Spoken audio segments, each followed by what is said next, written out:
Are you ready? Here we go. Every time he does that, next time you do that, you're gone. You're gone. Here we go.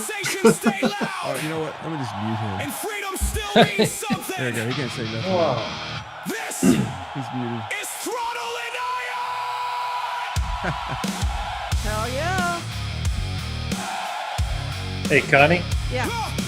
have you looked up the price of the oil change kit for your Spider yet? No, is it Whoa. gonna hurt me? Get ready for sticker shock. That's gonna hurt. Gee, 147 before tax. That's less than I thought. Oh my gosh. Way to start a show, Les. Piss me off before it even starts. I'm trying to get Chris to mute me, but he hasn't yet. So. Well, he didn't beat me either. I know.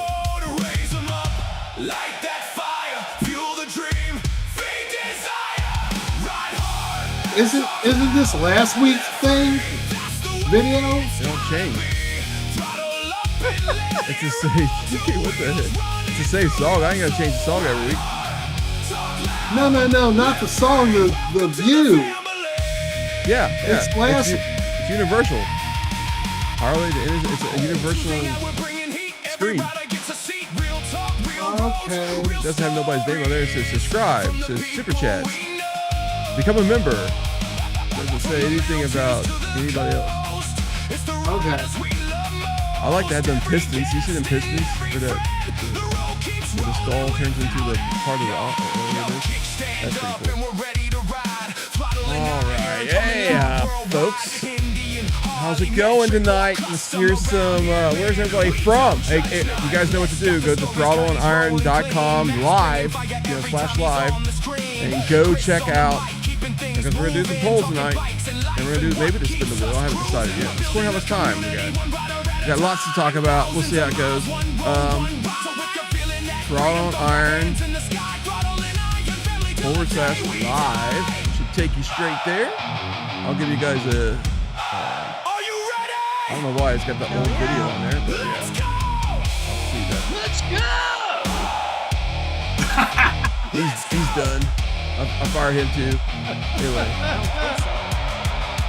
Hey, Max, you and I got to go apply for unemployment, man. No shit. Oh, you know what?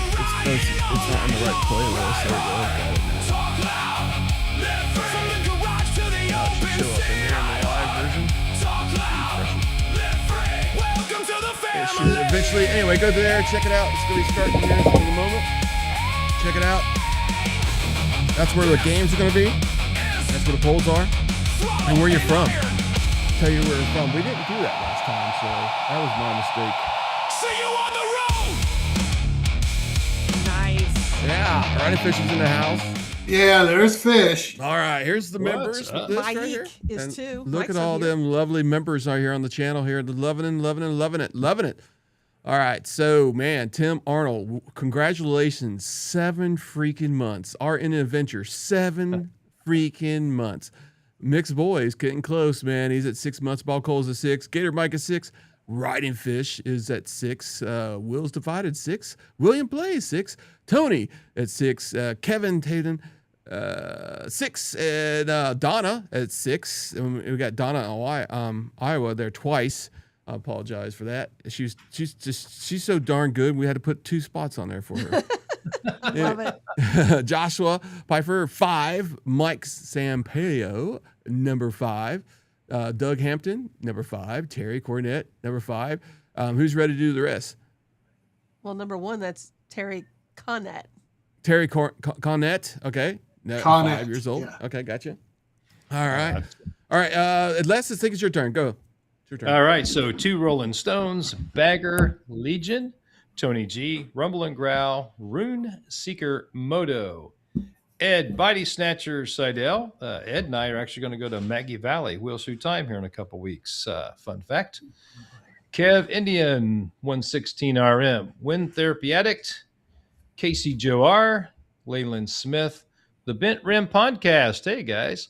Christopher 0587, Xan Biker, Cedar Key, Gnarly Zeus, Chris Walrick, Murph Surf, Dark Souls Corner, Sick Bastard 71, Jay Limmerts 51, Behind Rudy's Fairing, Alpha Tester. Hey, Body Snatcher's on here twice. What's up with that? Well, he's just so good. Kevin Indian 116 looks like it's on here twice. Mr. Maxwell and the closer. I think that's cheating, Chris. The closer is you, is that not? Yeah. Yeah. What's up with that? You know what? You know what? Let me go ahead and fix something here. My software is so damn good. Let me see that. Let me go to members here. How good is it? I could just probably change this right now. Let me get. I updated it, and let me just get rid of the closer. All right, he's done. All right, let's see who else. Who was the other one we got here? The Body Snatchers on there twice. Yeah. Where's he's okay? Well, I want to give him the. Is he? Where is he? I'm looking. Oh, Body. He's in the 2. Oh, okay, there he is. Let me save that one. He's done. He's gone. All right, there we go. Anyway, welcome to the podcast. Now, I got a special announcement. Hey, I know we got somebody you guys want to get to, but I do have a special announcement. We're gonna go to. We'll skip the shop for right now. We'll get to the shop here in a second. But as you guys know, we kind of break boundaries around here. You know what I'm saying? We get some of the craziest guests on here. I mean, you may never know who we get on here. We might get some crazy talent like riding fish sometimes, but we get CEOs on here, and I'm not going to make an announcement of who we're getting, but in the future, because we never know. But I'm going to tell you, we've done something different to Throttle Iron, and I don't know if you guys know it, but we have now a 24/7 running channel that's live, 24 hours a day, 7 days a week, playing back every single podcast that we've ever done. All right, and people can go in there into the chat and that kind of stuff. It's also got advertisements, for people that want to go in there, commercial kind of things that ours, and it's pretty wild. So if you want to go and subscribe, and that would help us out, go to youtube.com and then / then put @Throttle Iron TV. All right. So check it out. It's going to be running 24 hours a day. You can jump in there at 3 o'clock in the morning. Maybe somebody's in there you can chat with, that kind of stuff. Maybe if Riding Fish is up and he's wants to jump on there and see some live podcasts. It's not really live. There's going to be people there live, but maybe you can get a couple subscribers. I don't care if he sponges off us a little bit. I mean, he's bigger. No big deal. I like Riding Fish. Anyway, that's the big news. So if you want to check it out, go there, and it's youtube.com / and it's @Throttle Iron TV, and it's live right now because I can actually interrupt the live with a live podcast. So, all right. Now get to what do you think, Les? You've been watching it. What do you think? It's actually pretty good.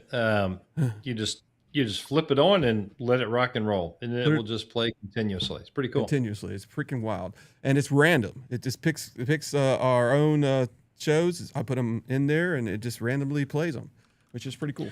All right. Yeah. Now get to I know what everybody's been waiting for. I mean, let me see if I get the right one here. We got, who is it? Anybody want to say? You want to take it away from me? You know what? I got to put his name on there. I forgot to. You didn't put his name on it. I know. Yeah, you dropped his name. There it is. High school tech guy. I swear. Ryan RVS Performance. Oh Lord. I know, right? Good God. Somebody break his buttons over there. Break them. You know what? I was trying to, I had my software. I was using the podcaster on that one. Let me see what I got here. But anyway, welcome to the podcast. Nice, Ryan. We appreciate you being on here. We have a lot of our followers and members all ride Indian motorcycles, but you do pretty much tuning for everything. And we'll get more in depth on that a little bit. But I'm sure a lot of people want to know exactly what are you doing? How? I guess the biggest thing is, how did RVS get started? Well, officially started off as kind of side work in my garage to make ends meet, and have a little beer money on the weekends. Just essentially, I mean, that like a lot of business, like a lot of small businesses, it was I had a full-time job doing my thing, and needed to make a little extra money here and there, and wrenching on snowmobiles and motorcycles and things like that, lawnmowers, snowblowers at times. That made ends meet and gave us a little extra money, cover the kids' sports and activities and maybe a vacation once a year kind of thing. And then when the economy went to crap, 2008, I launched my website, started pushing effort into that, and put my energy into building my own thing. And in 2010, I left my full-time job career that I had previously and took this on as a full-time challenge to make it happen. So, and here we are about 16 years later, and one of the industry leaders in what we do. So That's freaking awesome. It's been quite a ride, honestly. What was the first motorcycle or maybe moped? I don't know. What was the first thing you ever tuned, and what got you in? What? Oh, I mean, as far as like current fuel injection tune, or just like as far as general tuning stuff? Because I mean, my first street bike was a '78 Yamaha 650 Special, Wow. and of course, Whoa. so that needed some true dual exhaust changes, and it needed the pod filters and rejetted and some stuff like that. So that was back when I was about 16 years old. So. But I rode dirt bikes and off-road stuff my whole life prior to that, and we were always messing. So rode snowmobiles my whole life, and I did a stint of vintage ice oval racing for about 5 years, and I've covered a lot of different territory in my life. So Yes, the old 650 Special, that was a 2-cylinder, if I remember correctly. it was, yeah. That was it was like riding a big bee. It just Yep. vibrated. It just vibrated until parts fell off it, and then you picked them up and put them back on. Fun fact. Fun fact. My next door neighbor, the first time I ever rode a bike, he had an XS 650. Yep. And took me for a ride on that first time I ever rode a bike, and fell in love with it ever since. I was probably 8 years old. Yep. Nice. Yeah, I went up through the ranks there. I started in, I'm working on mostly metric bikes back, 70s, 80s metric stuff. Is really where I started, my mechanicking past. And as the snowmobile market grew in the 80s and 90s, I, started working on those, people bringing them in. We're in Minnesota here. We're a big time snowmobile state. Was an avid snowmobiler for a lot of years. And then, ATVs started coming out. So, of course, those start coming in the off season. And the next thing you know, side-by-sides are on the market and snowmobiles are kind of on decline. And here we go. We're running ATVs and side-by-sides everywhere. And, built ourselves into one of the leaders in the Polaris tuning industry, moved into the Can-Am industry. And then Polaris bought Indian, and I've always been a fan of the brand.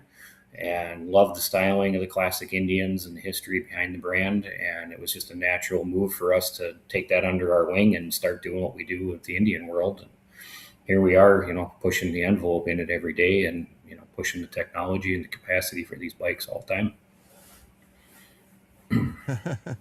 Let's see. Riding Maine says pretty much everything I did. My first street bike was a '78 Honda CB 550. All right, just want to let you guys know, go to that live. I'm putting it in the channel right now, and you guys can ask questions. We have an ask question part in the podcast now, so start asking your questions away. Go ahead. Sorry, Ryan. I only have 3 answers in me, so hopefully they're good questions. They're very good questions. Yeah. We'll see if they match. All So right, your history goes back with Indian all the way back to the beginning. So for as far as Polaris goes, the 2014s, we were on them immediately. Yep. okay, so everybody knows I'm a Thunderstroke guy.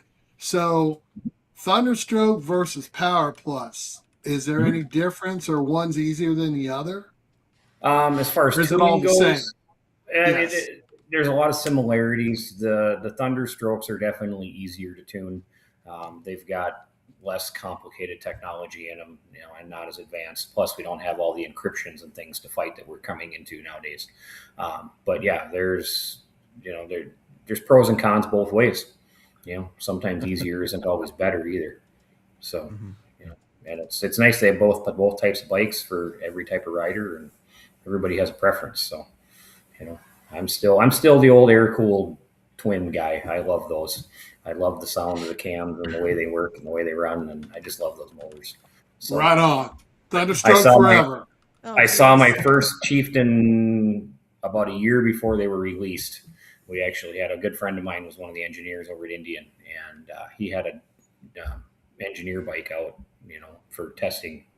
And we had our Cub Scout meeting at the VFW in town here, and I come out of there about 10 o'clock at night from a late meeting, and here, I hear this big gruff voice in the dark yell my name, and turn around, and there's this 6'4", 300-pound bearded guy in the dark looking at me.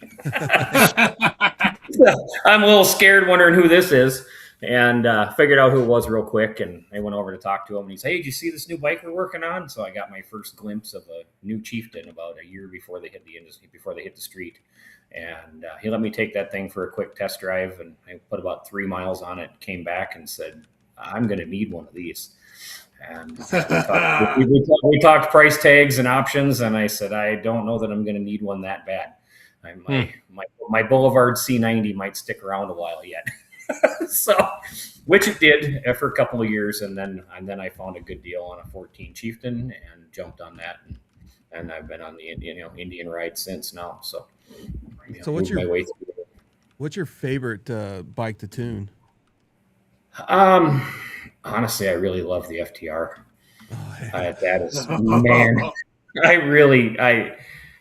I didn't really like them when they came out. I wasn't a big fan. And through one of the rider groups here that I'm part of, I actually won one in a raffle. Oh, wow. Which was super cool to win an FTR in a raffle. Like, wow, how great is that? And so that was kind of my first real introduction into those bikes, and get one back in the shop and be able to really spend some quality time with it on the dyno and learn it and figure out what those bikes are capable of. And I absolutely fell in love with that thing. But about a year of ownership and riding it, and it had to go because I was going to kill myself on it. Oh, wow. It's just one of those bikes where you get on it and it just effortlessly does everything. And you find yourself coming out of corners way too fast and riding way too aggressively for the conditions without trying to. And I had to think about my kids and my life and go, yeah, this thing needs to go before I have a problem. Isn't that the one they discontinued? Yes. I believe they just, they did. Yeah. Do you feel that was a mistake? No, I don't think they ever really sold well. I really think those bikes didn't have a good following in general at all. And I don't think it was a bad bike. I don't think it was engineering. It wasn't anything about the bike. It was our U.S. industry and market. Do you think the consumer base here just doesn't want that bike? Do you think it was before its time for Indian? It might have been a little bit. Yeah, I think had they come out with an air cooled version of it, they probably would have sold better initially, and then moved into a liquid or something. But then they wouldn't have been as dominant on the flat track like they were. Well, and another thing, I think with King of the Baggers and the popularity it is right now, I think if they release something like that now, it'd be much more, ready to go. Well, also you see a lot of people buying the Challengers and Pursuits and those bikes and turning them into bagger racers essentially for the street. It's a really, really popular thing to do right now. Well, it seems like more people are looking for it now. It seems like everybody in the world talks about it. Yeah. Yep. Yeah. I mean, that FTR was really underrated. I mean, it had basically the same kind of horsepower and torque that the Challenger does, with a much higher rev limit and about half the weight. So yeah, that thing's an animal. Yeah. Looks like they really are. They're a fun bike. I mean, someday I might buy another one just to have it around and occasionally ride, but for now we're gonna stick with something a little slower for my system. Just to give you a heads up, Ryan, I don't know if you're on your laptop. I think it's the right side. There's maybe a pop-up window you can see comments. Just to get you. See it? No, I can't. I see no comments. Oh wait, maybe. I bet you it's closed. There it is. Okay. Yeah, I found it. There it is. Okay. I opened it. I had to expand it. It's all good. If you just would, I mean, I don't know what that was. That was a ding. But anyway, I didn't do It was It's probably Chris. It was different. I wasn't me. Yeah, Those high are school the- tech guy. Yeah, high school. and it wasn't a rubber chicken, so I know it wasn't the dog. Yeah, I mean, if you feel like answering somebody's question or something like that, go ahead. That's fine with us. I know yeah, I we're hadn't going to even- the stories. Mark McDave here, which is from Columbus. I know him. He's a really good guy. He said he got a tune from you, and he said Roadmaster gave me a totally different bike. Thank you, he said. So, No, you're Nice. welcome. Thank you for the business. Yeah. We like to say we love hearing that information back. Yeah. That yes, but I know for our customers that have called in, many of them have talked to Katie. She's essentially a bubbly Barbie doll that looks like Wednesday Addams, and so she's Okay, a little man. different than what you think. And a lot of people, and she's just really sweet and bubbly and whatever and happy all the time. And people kind of dismiss her occasionally based on how she sounds on the phone. And they don't realize that, she grew up in a multi-line dealership. Her family owns a dealer that's actually about 3 blocks down the road from us. And, at 41 years old, she has raced motocross semi-professionally in her past. She has more knowledge in this industry than a lot of people will ever have, and is a really valuable asset to our business. So I got to give a big shout out to Katie, because without her, I wouldn't have a right arm in this place. nice. I love it. That's Okay. fantastic, But I- Katie. I do want to ask one question before we leave this subject, though. Mhm. Although the majority of our audience are Indian riders, we do have a lot of subsets here with the Harleys and the Kawasaki Vaqueros and those kind of bikes. Do Yep. you still dabble and tune with those kind of bikes A too? little bit here and there. I mean, we'll take them on a select basis, basically. I actually had a Harley come in today. We had to do some stuff for him. He had a Power Vision that just shorted out on him. He's actually on a road trip passing through today, and just found us online and called us, and we happened to have the right unit on the shelf for him, and he popped in and we got him taken care of. So, small part of our business. I mean, we handful of Harleys a week, not really as many. But yeah, we don't usually turn them away. Some of the other stuff, the lesser brands, maybe don't do as much with, because we just don't have the equipment, maybe, or I just don't have the knowledge base. So sometimes we have to, just turn people away based on comfort and confidence in our ability. I don't want to mess your vehicle up. I'd rather make sure I know what I'm doing, and All right. refer you to a better source if need be. Absolutely. Where is your shop located at? We are in Cambridge, Minnesota, about 45 minutes north of Minneapolis, St. Paul. That's awesome. So I know one of the things that we talked about earlier, and one of your original stories is about a supercharger. You want to talk about that bad boy? So we have it's become affectionately known as the Spider-Man bike. It's one of a number that Frank Highland owns. He's got a bomber bike and a few other cool customs that he's done, and we're in the middle of building another one for him right now. That we did a Lloyd supercharger kit on that with the 116 up from the 111, some custom Carrillo rods and a whole bunch of other parts in it. Apparently the stock motor doesn't hold the power we were trying to build, so we went through a few motors on that, trying to get that up and running and going. That bike is a monster. It's in that 180-ish horsepower and torque range. Wow. We keep it on a slightly detuned tune for Frank, so that he doesn't get hurt. But when he wants to take it to a dyno night or do something show offy with it, he just plugs his tuner in and uploads the fast tune, and off he goes. So Nice. so I did just see a question there, something about a used FTR. Where did that pop in? Yes. I mean, What really, would you look for? yeah, really that's for Body Snatcher, it looks like. I mean, really the FTR, in the market where they're at now, I think the price point is buy the one that's got the most options on it, and the lowest miles, and do what you want with it. So, there's not really any engine parts or things like that to do it. You pick the exhaust you like. I do prefer, I think it was 21 when they made the head pipe and the cat all one piece. So if you can find one earlier than that, you can delete the cat easier. Not that I'm supposed to encourage that, but it's a lot easier to pop that off and throw a really great sounding exhaust on it versus having to replace the entire head pipe assembly. Saves you a lot of money. And then just get a good tune on it. So Les was wanting to do that. what would you advise him to do? He's got a Power Plus. I mean, you supercharge them. I know We have not done that. No. I know there's one place out there's done a couple of turbos on the Power Pluses, but I've seen them and they just to me seem awkward.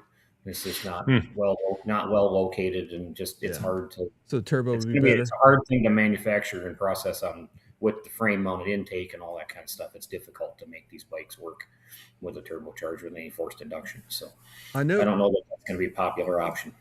I know the King of the Baggers actually have the second phase breather on the opposite side now. I don't know if that's going to come down in the future. Yeah, and that for them, that's just a matter of, I believe, just reversing the the intake and putting the throttle body on the other side.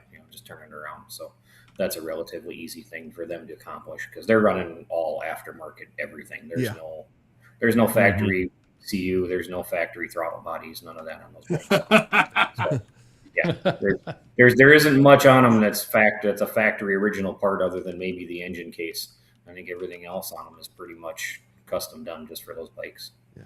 So, I just want to remind I'm everybody. I'm no expert in the King of Baggers bikes by any means. So, No, you're good. I do want to remind everybody that, hey, if you have a question that it's really serious about tuning and stuff like that we will spend a little bit of time on. We're going to do questions here and, at the pretty end of the show before we wrap it up.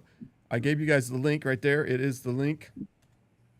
Make sure you go to throttleiron.com/live. We have a couple questions in there already. And if you do ask a crazy question, I do have the ban button there. So just give you a heads up. You get a ban button. Do I get banned or do they?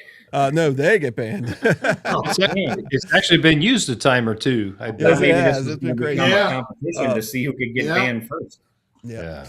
But also like and subscribe to the podcast. If you're new to the podcast, we have a podcast every Tuesday night at 8 p.m. Eastern Standard Time. We also have a live channel where you can watch the reruns of our podcast. We literally have, I think it's 16 days worth of podcasts. We've been waiting for this for a while to be able to share this with everybody.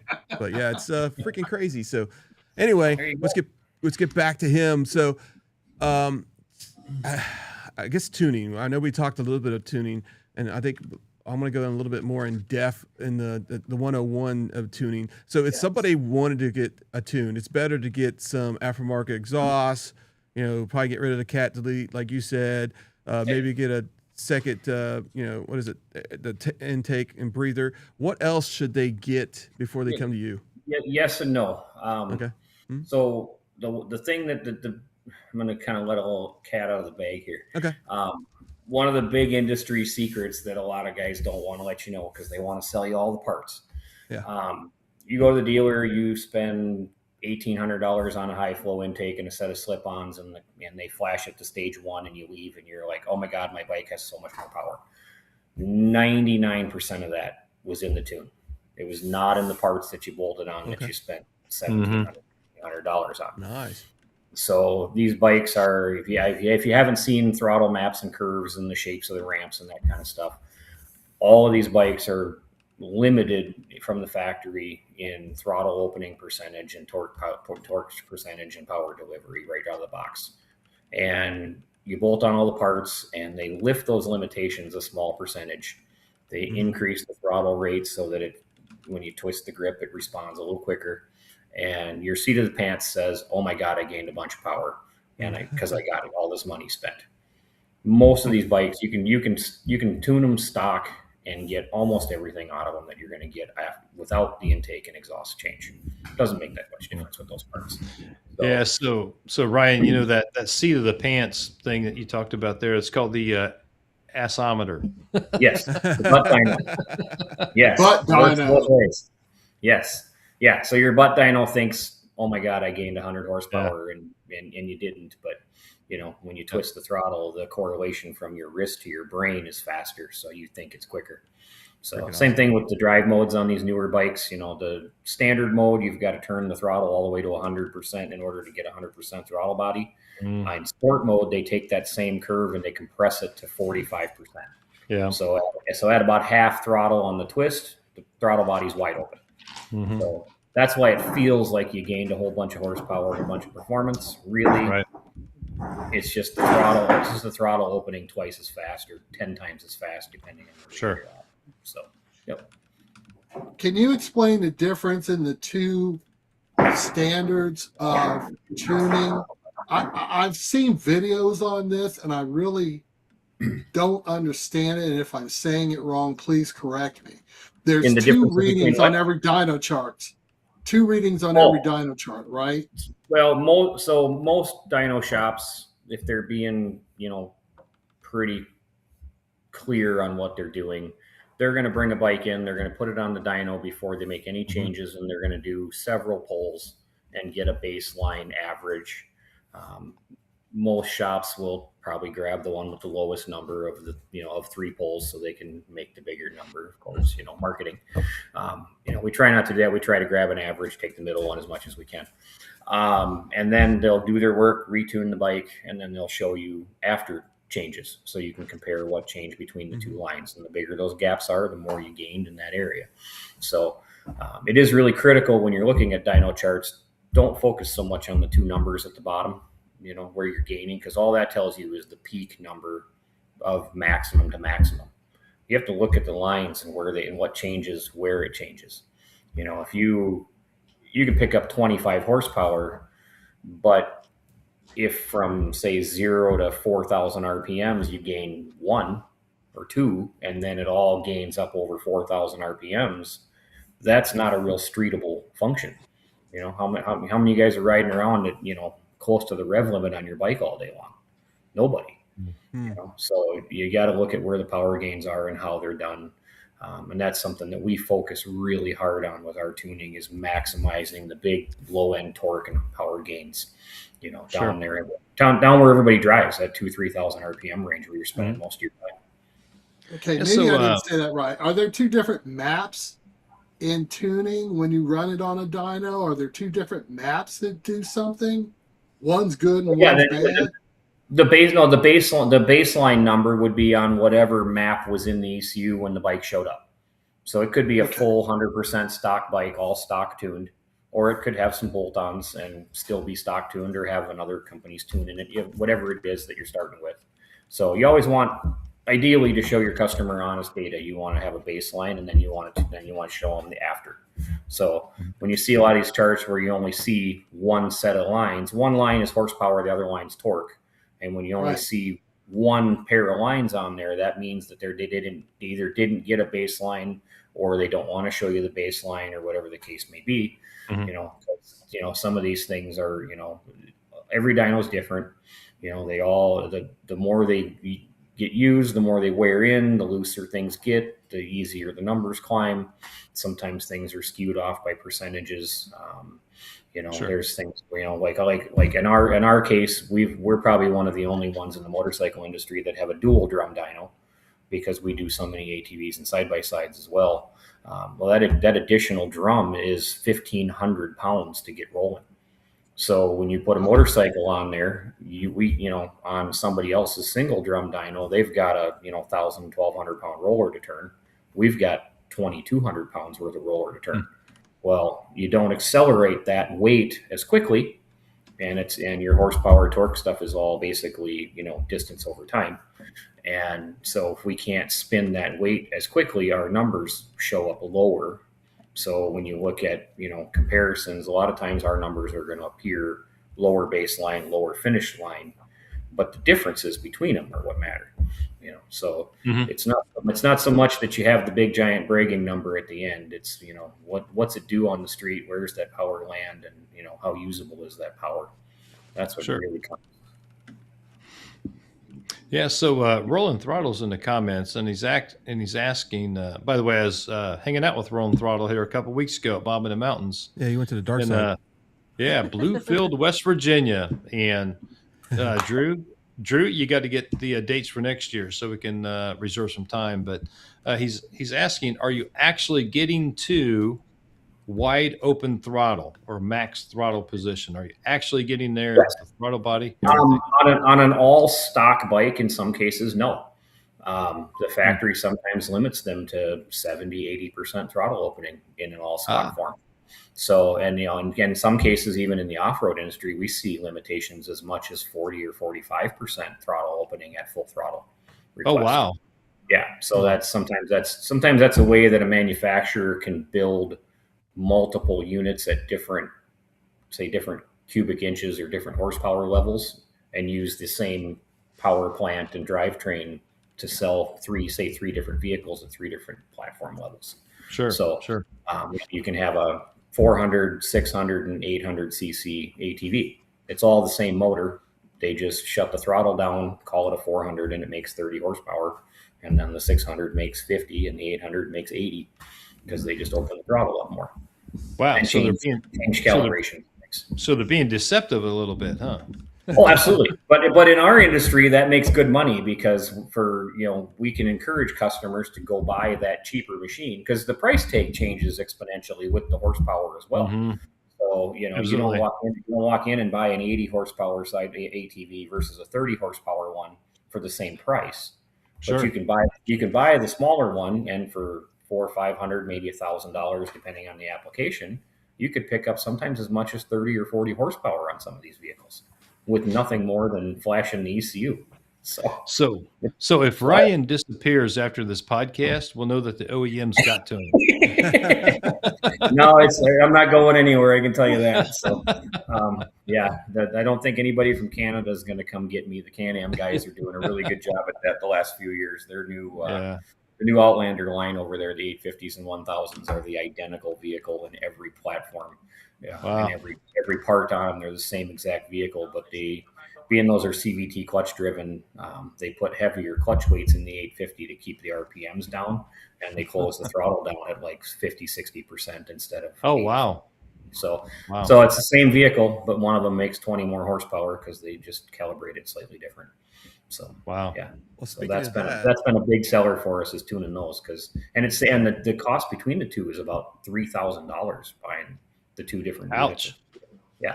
So you're paying Wow. $3,000 for a flash at the dealer that you can have done for a couple $100. Wow. Wowzers. It's all about the money. And I said, and that goes back to, like I said, with these factory bikes, on your Thunderstrokes, a lot of those, they're, now with the sport mode, they're usually a little more opened up than they were. But back in the beginning, they were only opening those throttles up about 70% on a stock bike. So, you go in and you pay all the parts and upgrades for a stage one, and they open that throttle to 80% or 85%. And that's where you're all of a sudden you got a whole bunch of power. Well, you didn't. You just got more throttle opening, and they lift the rate of how fast it opens as well at the same time. Mm-hmm. So on Sure. a stock one, at half throttle, at 50% grip, you might be at 20% throttle opening, and after the stage one, you might be 25% throttle opening at the same position. Mm-hmm. So it opens quick. Now, does Harley do the same thing? They do, yeah, yep. They've gotten fly-by-wire on all their stuff, and yeah, they're doing similar things, especially now in the 23.5 ups with the new ECUs in them. Wow. I'm not a Harley expert by any means, but a lot of similar stuff coming down the pipe with them, and they're catching up with the Indian road.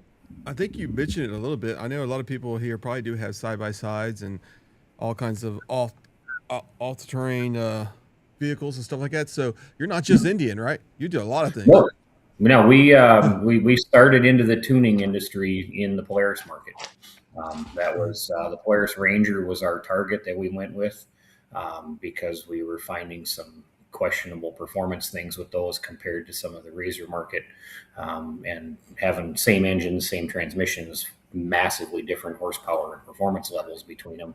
And yeah, started diving into why, and questioning some drunk engineers, and got some data here and there, So we get answers like, I cannot confirm or deny, or if you read it on the internet, it's probably true.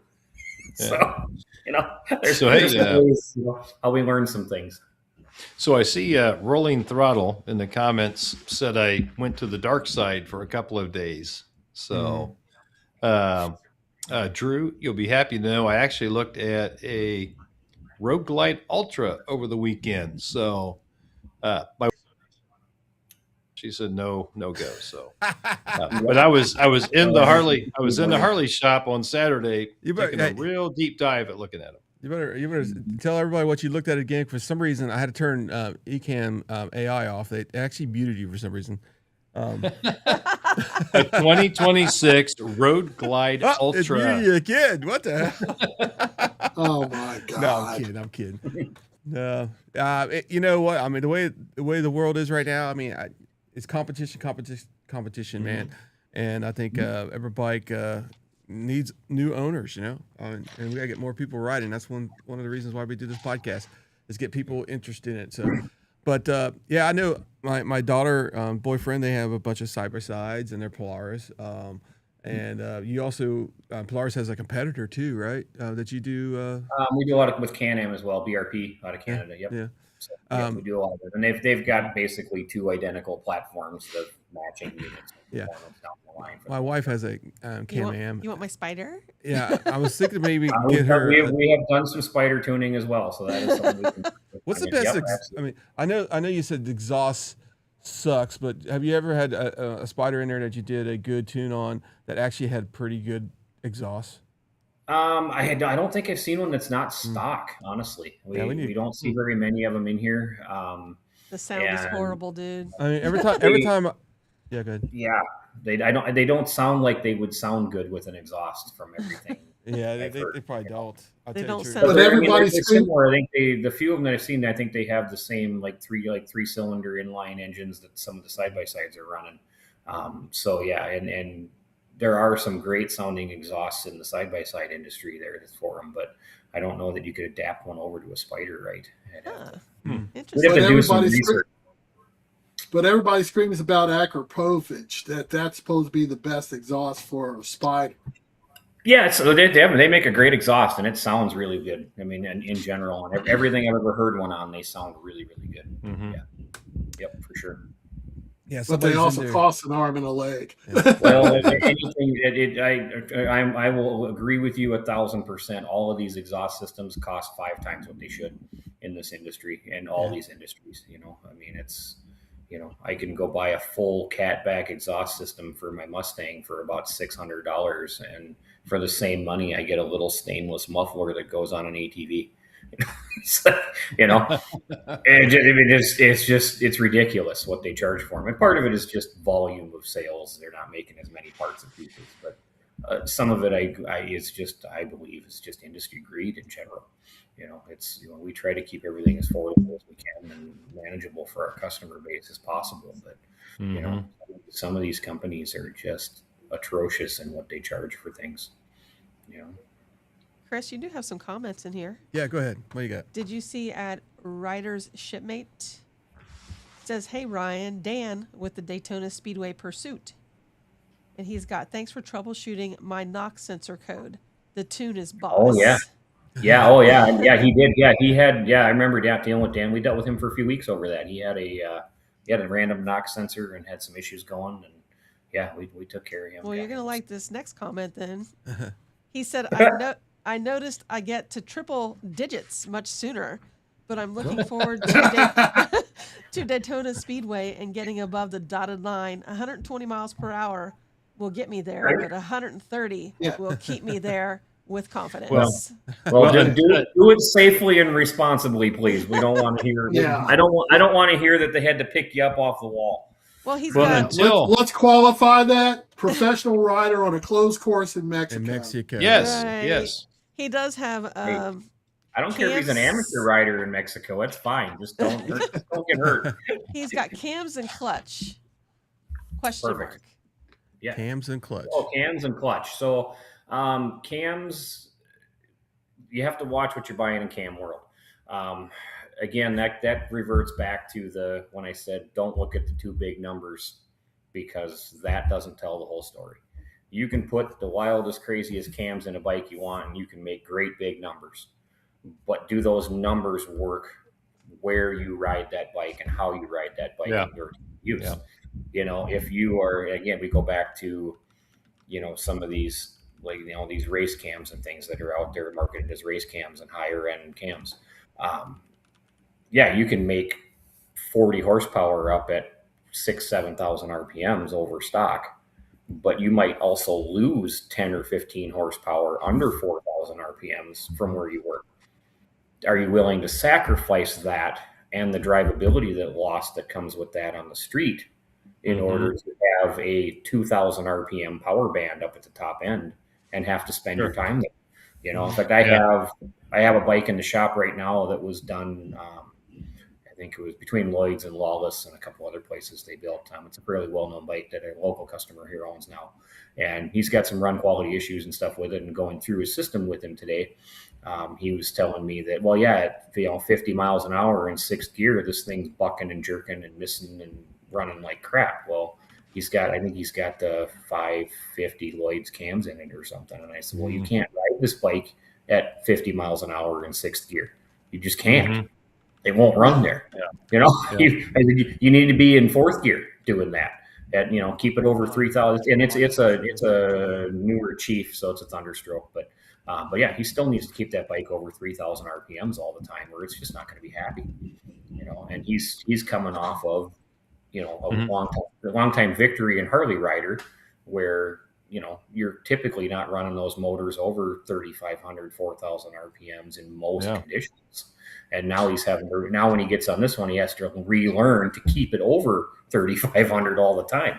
And it's a hard thing to do. It's loud and it makes a bunch of noise and it sounds like you should shift gears, but you can't. Yeah. So, one of the things that I learned when I built my Harley motors, spend some time and really understand where and how you're going to ride the bike. I actually probably went a little too far with mine with the cams and things because I rode it in town a lot, but I wanted a lot of highway speed power.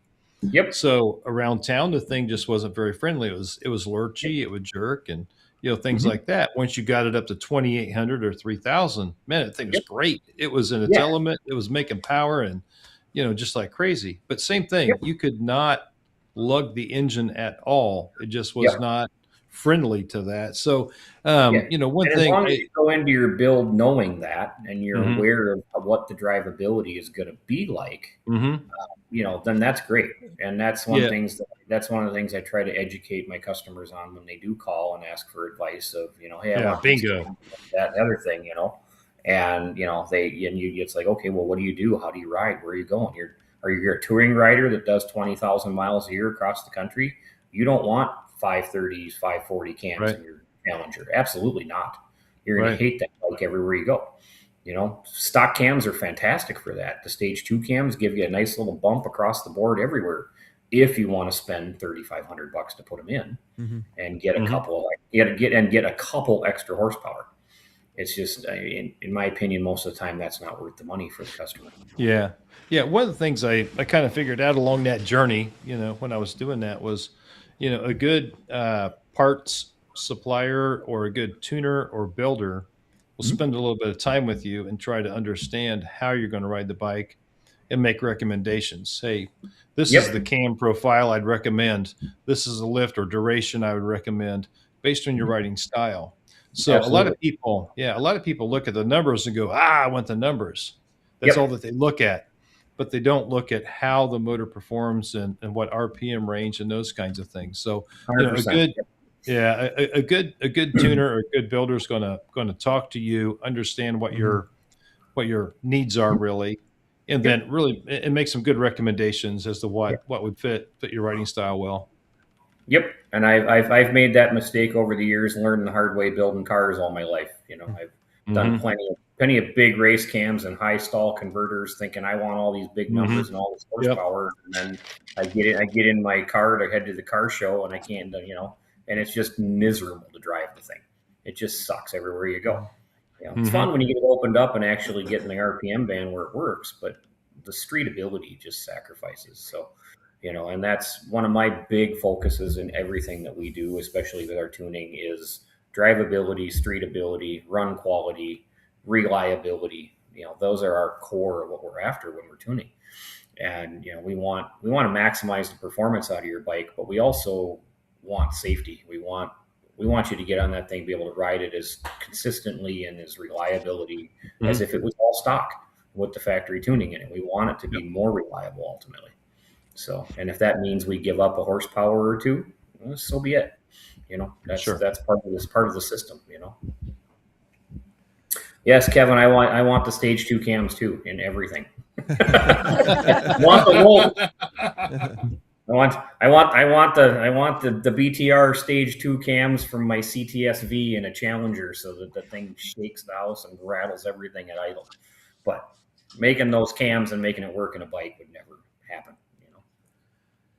All right, Connie, what we got here before I go to the shop? Well, also, rather What were you doing? in the beginning of the podcast, Yeah. Mike Sampaio was on here, Mhm. and he said something about, I'm trying to find it. He said, "Thanks in advance to Ryan for all his help with the Folds of Honor bike and Lakeville Indian motorcycle." Oh yeah, we're super excited to be part of that this year. I'm Yes. Wanna I'm make sure- incredibly honored and humbled to be part of that build. That is that's something I never thought I would ever get to in my life. I never, there's days where I go to work and I look around and I go, wow, who knew I would be where I am today? If you asked me 20 years ago where I would be, this is not where I thought I'd be. So That's fantastic. it is. I am. I'm super grateful for all of our customers and all of my friends and family and people that have supported us over the years, and the opportunities that we've had to do some of this stuff.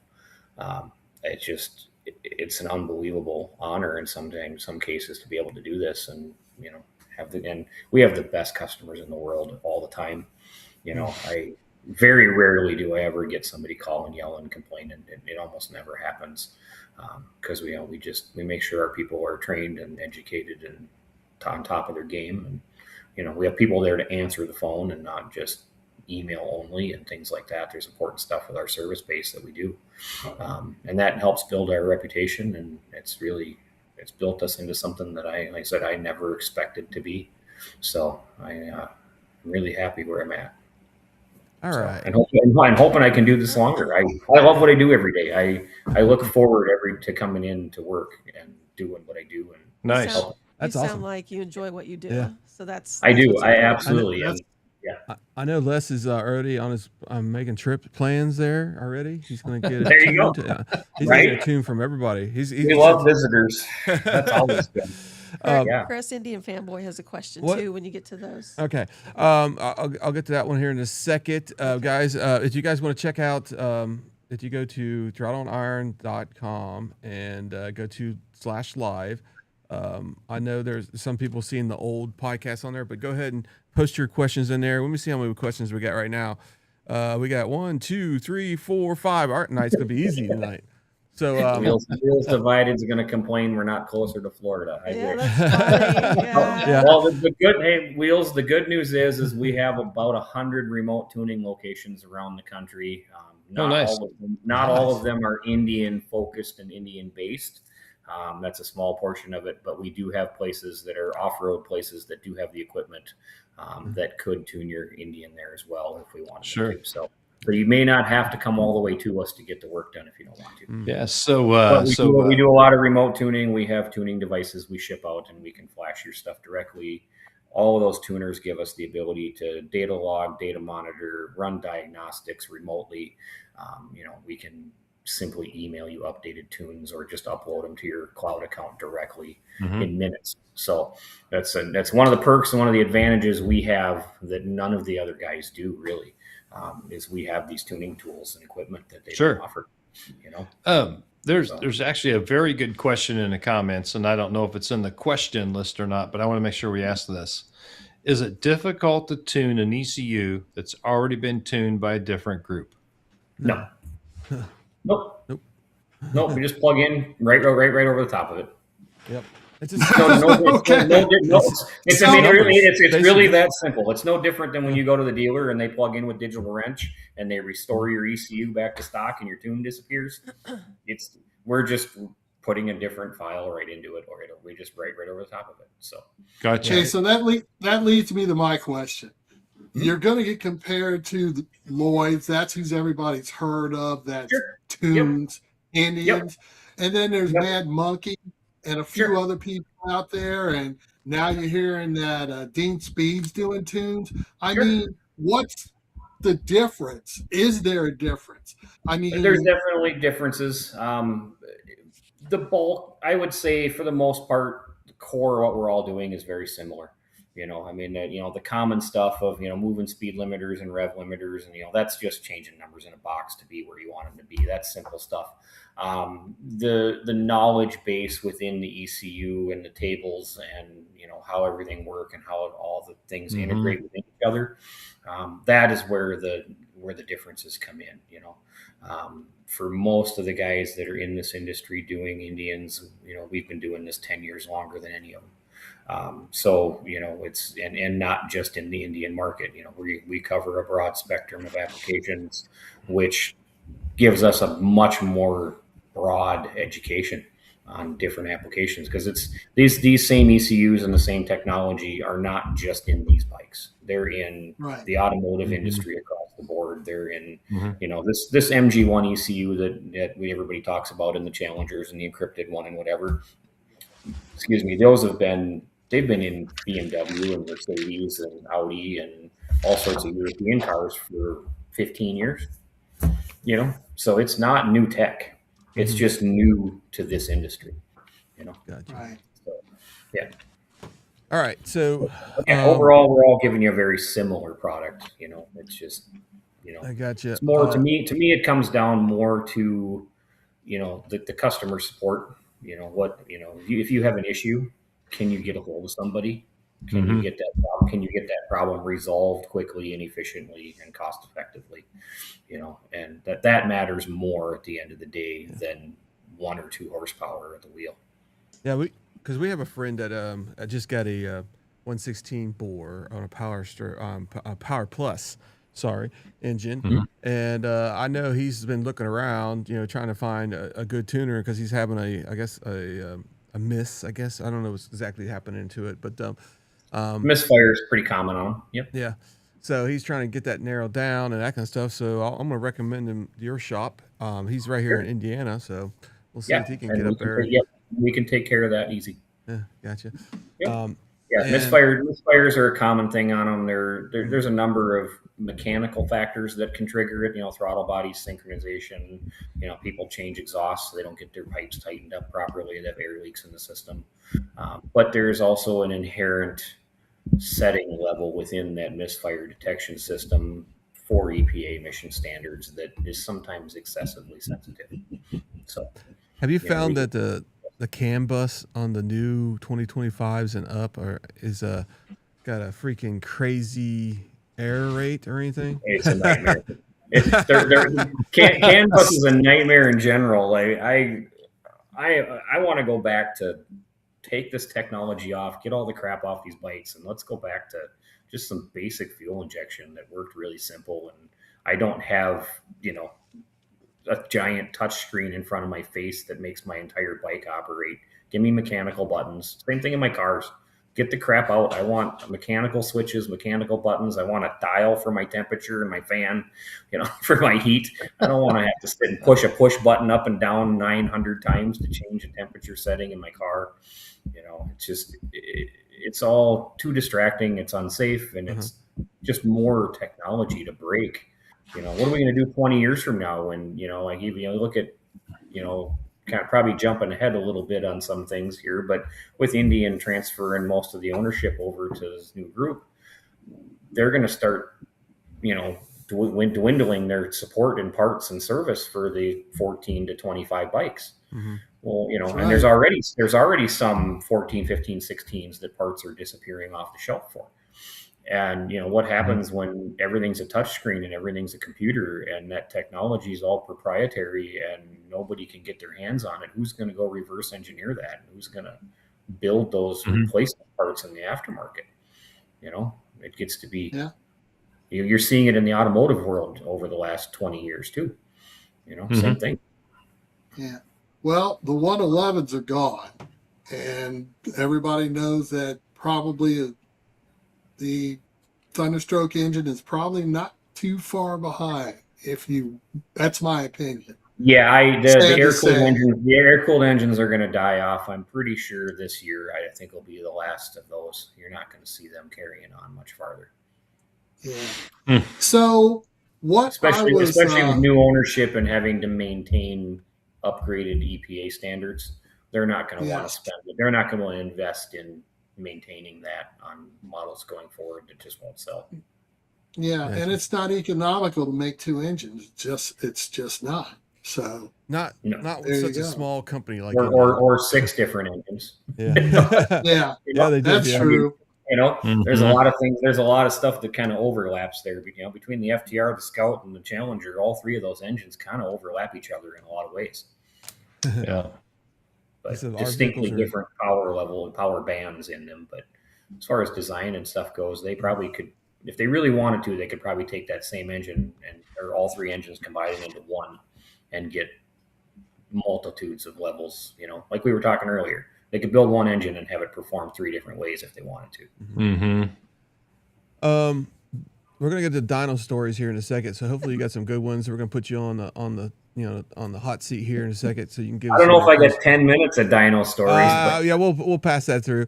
I just put universal time in there because we want the podcast to be about 1 hour and 30 minutes. But Sure. when Max is yawning and stuff like that, I try to prolong it as long as I can. And right? yeah, because it's just good for him. I'm with you, Max. I'm ready for bed. Read It's between been the a lines, long Chris. week already. Oh my gosh, it's crazy. Yeah, And I'm not the only one that yawns. Wes yawns too.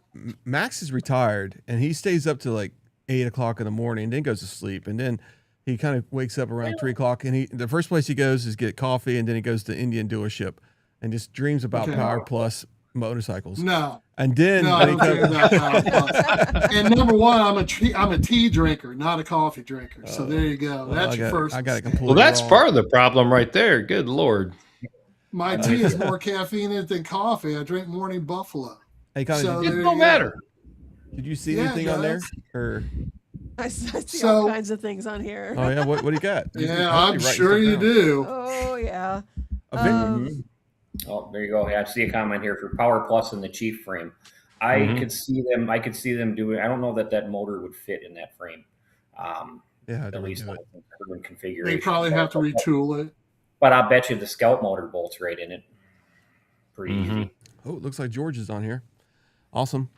Oh, So there are some options there. You know.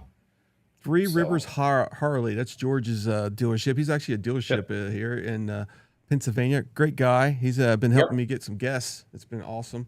Nice. So has Ride Culture, Mike Sampola. He's been getting me some guests also, which has been pretty cool. Yeah. I've been working on a lot of things. Mike sent me over. Yep, he did, and it's great to have people like that in the industry. I mean, it doesn't matter if you're riding a Harley or Indian. They want to help out. They want to spread the goodwill towards everybody to get them on 2 wheels. I think it's freaking awesome. I do want to thank him. hey Chris. Yeah, good. Hey Chris. Yeah. I want to thank George too. He's been a real big help in trying to get my bike back to the house Oh wow. and out of Las Vegas. Is it still in Las Vegas? It's still in Las Vegas, but Oh, wow. George is working on it. Nice. I don't know if people know that we also have an app coming out, and I'm actually I've slowed down the development, not to the beta testers. Basically, I haven't had very much feedback of having errors and stuff like that. I've just been refining certain things on it, and it is getting ready to go RC1 pretty soon. That's release candidate 1. So just let everybody know that will be coming out pretty soon. It has GPS, iron butt rod. It's got everything in the world in it. It's freaking cool. You guys will like it. So far, I tested the new build today and had no issues at all. I know people are probably wondering what's going on with that. I got like 30 people testing it. So, but if you're in there is going to be an update pretty soon, and then it's going to go to release. And then how it goes, Apple can nitpick every single thing on the app, and I'll have to change this, I have to change that, and then finally that list gets so low that they actually approve it eventually. Android is coming next. I mean, as you guys know, we have beta testers on Android, and Android's a little bit easier to be okay with, so it's pretty cool. Let's see, just started working with Ryan. Oh, so maybe it's somebody's working with you. And the job he did on the TS111, I'll get Thunderstroke. yeah, Oh, Thunderstroke. There, that guy right there. 111. Yeah, I think I don't know. I recognize the conversation from there. I don't remember his name off the top of my head, but yeah, I think he just got a wideband kit for his bike to do some serious data logging with, and that's one of the things that we can do with these, especially with the Power Visions. It's really easy. You can get a wideband kit and pop a couple O2s in your pipes, and you can ride your bike around on the street, and it does the same thing as us being on the dyno. And you can record those logs and you email them to me, and I can make all the calculations for airflow and fuel, and I can update your tune and email it back to you. And a couple minutes, you flash it in, and you're off and riding again. So same, so the customer can do the same process we do in house essentially. I can't wait with to real with Indian data. So yeah, it's really nice to be able to do that. All right, so let's go some dyno stories now. Don't get any insurance issues or anything like that. Lawyer issues. Let's just go with. Honestly, our dyno stories are pretty minor because we stay on top of making sure that what we got in there works. When customers build stuff and bring it to us, and we have a pretty thorough checklist of going over tires and belts and chains and coolant and oil levels and all that kind of stuff before we even put anything on there, especially if we don't build it. So, we want to make sure that what they're bringing us is ready to run sometimes. But yeah, we've had some tires go. We had, I think we did for Quad Shop Customs over in Wisconsin. He builds billet CVT clutches for they offer ATV side-by-side network. And we had a stock ATV on there that we had just removed the speed limiter on for him to test the clutch and overdrive capability of it. And at about 106 miles an hour, the tire caught the lip of the plate around the drum and stopped that thing dead in its tracks. That was a pretty scary moment when that happened, running about 9,000 RPMs at over 100 miles an hour and have it just go and stop. Never had an ATV go that fast on the dyno, so that's how good his clutch was. We've blown a few back tires on motorcycles. Like I said, that supercharged bike we had that motor throw a couple holes in it. The first couple motors did not hold up to the power levels that it was trained, and we weren't even making much power initially on that. But yeah, other than that, nothing really scary. I haven't had any close injuries. No, haven't had to worry about my man parts or anything underneath me. Everything's been pretty safe, But we do build some pretty crazy stuff once in a while. I was telling the guys before the show, the week before the 4th of July, we just finished up building a Can-Am X3, which is a 1,000cc turbocharged side-by-side. And that one there was making just a little under 600 horsepower when we sent that out the door for the customer. And those are about 200 stock. So yeah, close to a 400 horsepower gain on that with a big turbo kit and injectors and all sorts of upgrades to make it hold up and survive. So, so we not nothing, unfortunately, real eventful on the dyno, and we like it that way. we don't want eventful dyno time. We want everything to go smooth and consistent and safe in there. Yeah, no doubt. It is. It's definitely the one room where the most bad things can happen in our building. So we make sure really hard to make sure that that's safe in there and keep our customers out of the way and safe from all that. So we got a door with a window on it so they can peek in and watch. And, that's as close to access as they get, and it works. Yeah, I was watching a car being tuned, and they had dual turbos, and like I said, whatever that blade spinning thing inside the turbo. Oh yeah, those things freaking shot all over the place. I mean, it would have killed somebody that was there. They're doing 40, 50,000 RPMs or better. Some of the turbo wheels, and when if they come out, it can be really bad. So you got to watch out for stuff like that, and it happens, especially when you're really pushing things to the limit. So, 99% of our customers are not that customer. Yeah, they're just everyday guys and girls and men and women that want reliable, a little more power. Hi, Amanda. Yeah. Sitting there up front. We, like I said, it goes back to we're trying to build quality, reliable running vehicles for people. whatever application it is that we're supporting at that time. So Sure. it really comes down, so. Yep. All right, so we're gonna do some polls here, so you guys have some fun here. Let's see. I'm gonna get rid of the merchandise thing here in a second. All right, so some people already did the polls here, and this is the first mod on a brand new bike. What would it be? So far, we got 9 votes. The poll is still live, so keep going. Exhaust, absolutely. It's got to sound good before you do anything else. Yeah, definitely. So if you guys don't know how to do the poll, please go right here. And we'll continue talking while we're doing this poll. Yeah, seats and suspension don't matter. You don't have to be comfortable to look cool. Hey, but when you should make these polls relative to age, Chris, because the old guys would be like seat and suspension. The young guys would be like exhaust. Hey, I'm an old guy. I'm an old guy now. I turned 50 in February, so I'm officially over the line now. Wow. And, and I still want an exhaust. I just don't want it quite as loud as I used to. So Yeah, I understand. I had to put my zombies back in because my wife said it was too quiet. She said she couldn't. Oh, hear me you anymore. didn't. And Oh my God, Chris, You've got Chris, to be you- kidding. You are relegated to the back And, of the pack, man. on Friday, I plan on That thing's going over to obnoxious. buy Les's house and spend a couple Connie, tires. is that true? Did you tell him that? I did tell him that, yeah, because I Well, want then him it's to your ride. fault. Then I want him to ride in the back behind me Oh, well, that's where he's at. That at thing's the back of the pack, obnoxiously baby. loud.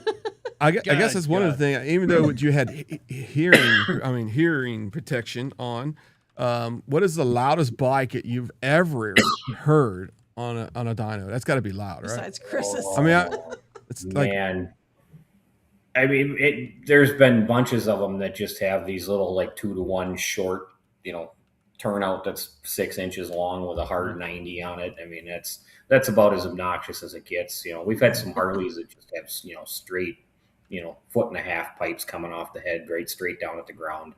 I mean, Wow. that's about as loud as it really gets ultimately. But the big turbo supercharged stuff usually isn't as loud because they, although that supercharged bike, the supercharger makes more noise than the exhaust does. I think that hearing that thing scream by your feet is pretty intimidating.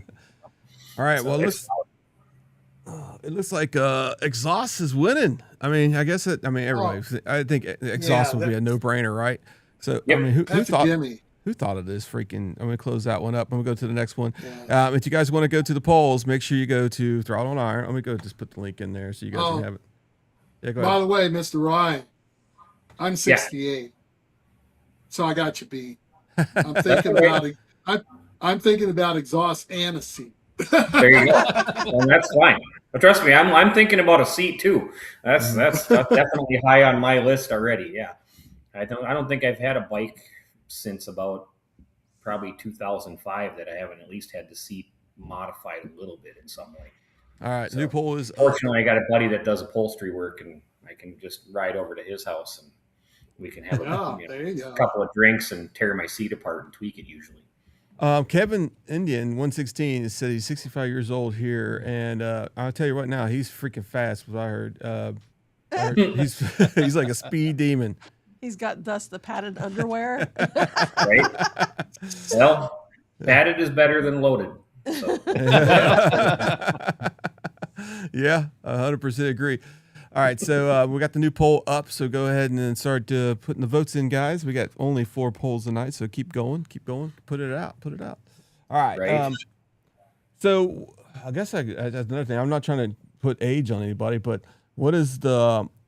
And I think it's interesting actually. What do you think the oldest person that's ever got a tune from you guys? Would it be Max if he went up there? No. In motorcycle world, I can tell you that, I mean, as far as people that have told me their age in motorcycle world, I would say about 76 to 77. Wow, that's Oh, pretty wow. interesting. Side by side world, I had a guy a couple years ago that was 88 and had his Polaris Ranger all tuned up and hot Oh, rod. God. Yeah. So, yeah, he was great. He was a character. And he was a lot of fun. He wanted everything out of that thing for around the farm. Well, Les So, wanted to yeah. break that That he record, so he did. left. Yep. So yeah. I mean, it's all ages. We get them across the entire spectrum. So. Yep. I just think it would be interesting because people, if I was that old, and I'd be like, I'd be that crazy because I would just want to get a tune. I'd be like, I just want it to sound good and everything else, and you go around curves, and I don't know. I just don't know if I was that. I don't know if I would be actually riding at age. They come in all ages and all sizes of machine and everything. I mean, we've had people. I had a guy drive up from Missouri 13 hours with a 300cc Polaris Sportsman to put it on the dyno because he wanted 0.7 horsepower. That's nuts. I mean, it doesn't matter. 0.7? 0.7. That was it. God, that's nuts. 13-hour drive each way and a night in a hotel for less than 1 horsepower at the wheels. But you know what, Chris? Here's the thing. There's a difference between the tune I would have got at 35 and the tune I'm getting now. The tune that I got on my 2019 was the 116 kit in a 111 and a remote tune from Lloyd's. And that thing had plenty of power. It was great. I was very happy with it. I'm sorry it's gone. Because I never would have got rid of that bike. Yep. All right. See, and I'm the other way around. I went from my 14 Chieftain with the 111, and I went to a 17 Roadmaster that had the Stage 3 116 kit in it, and I hated that bike in comparison. I did not like the power band of that 116. Again, it goes back to that. My 111, I could roll 60 miles an hour in 5th gear down to 30 in town and roll right back out and never have to shift gears. It was no big deal.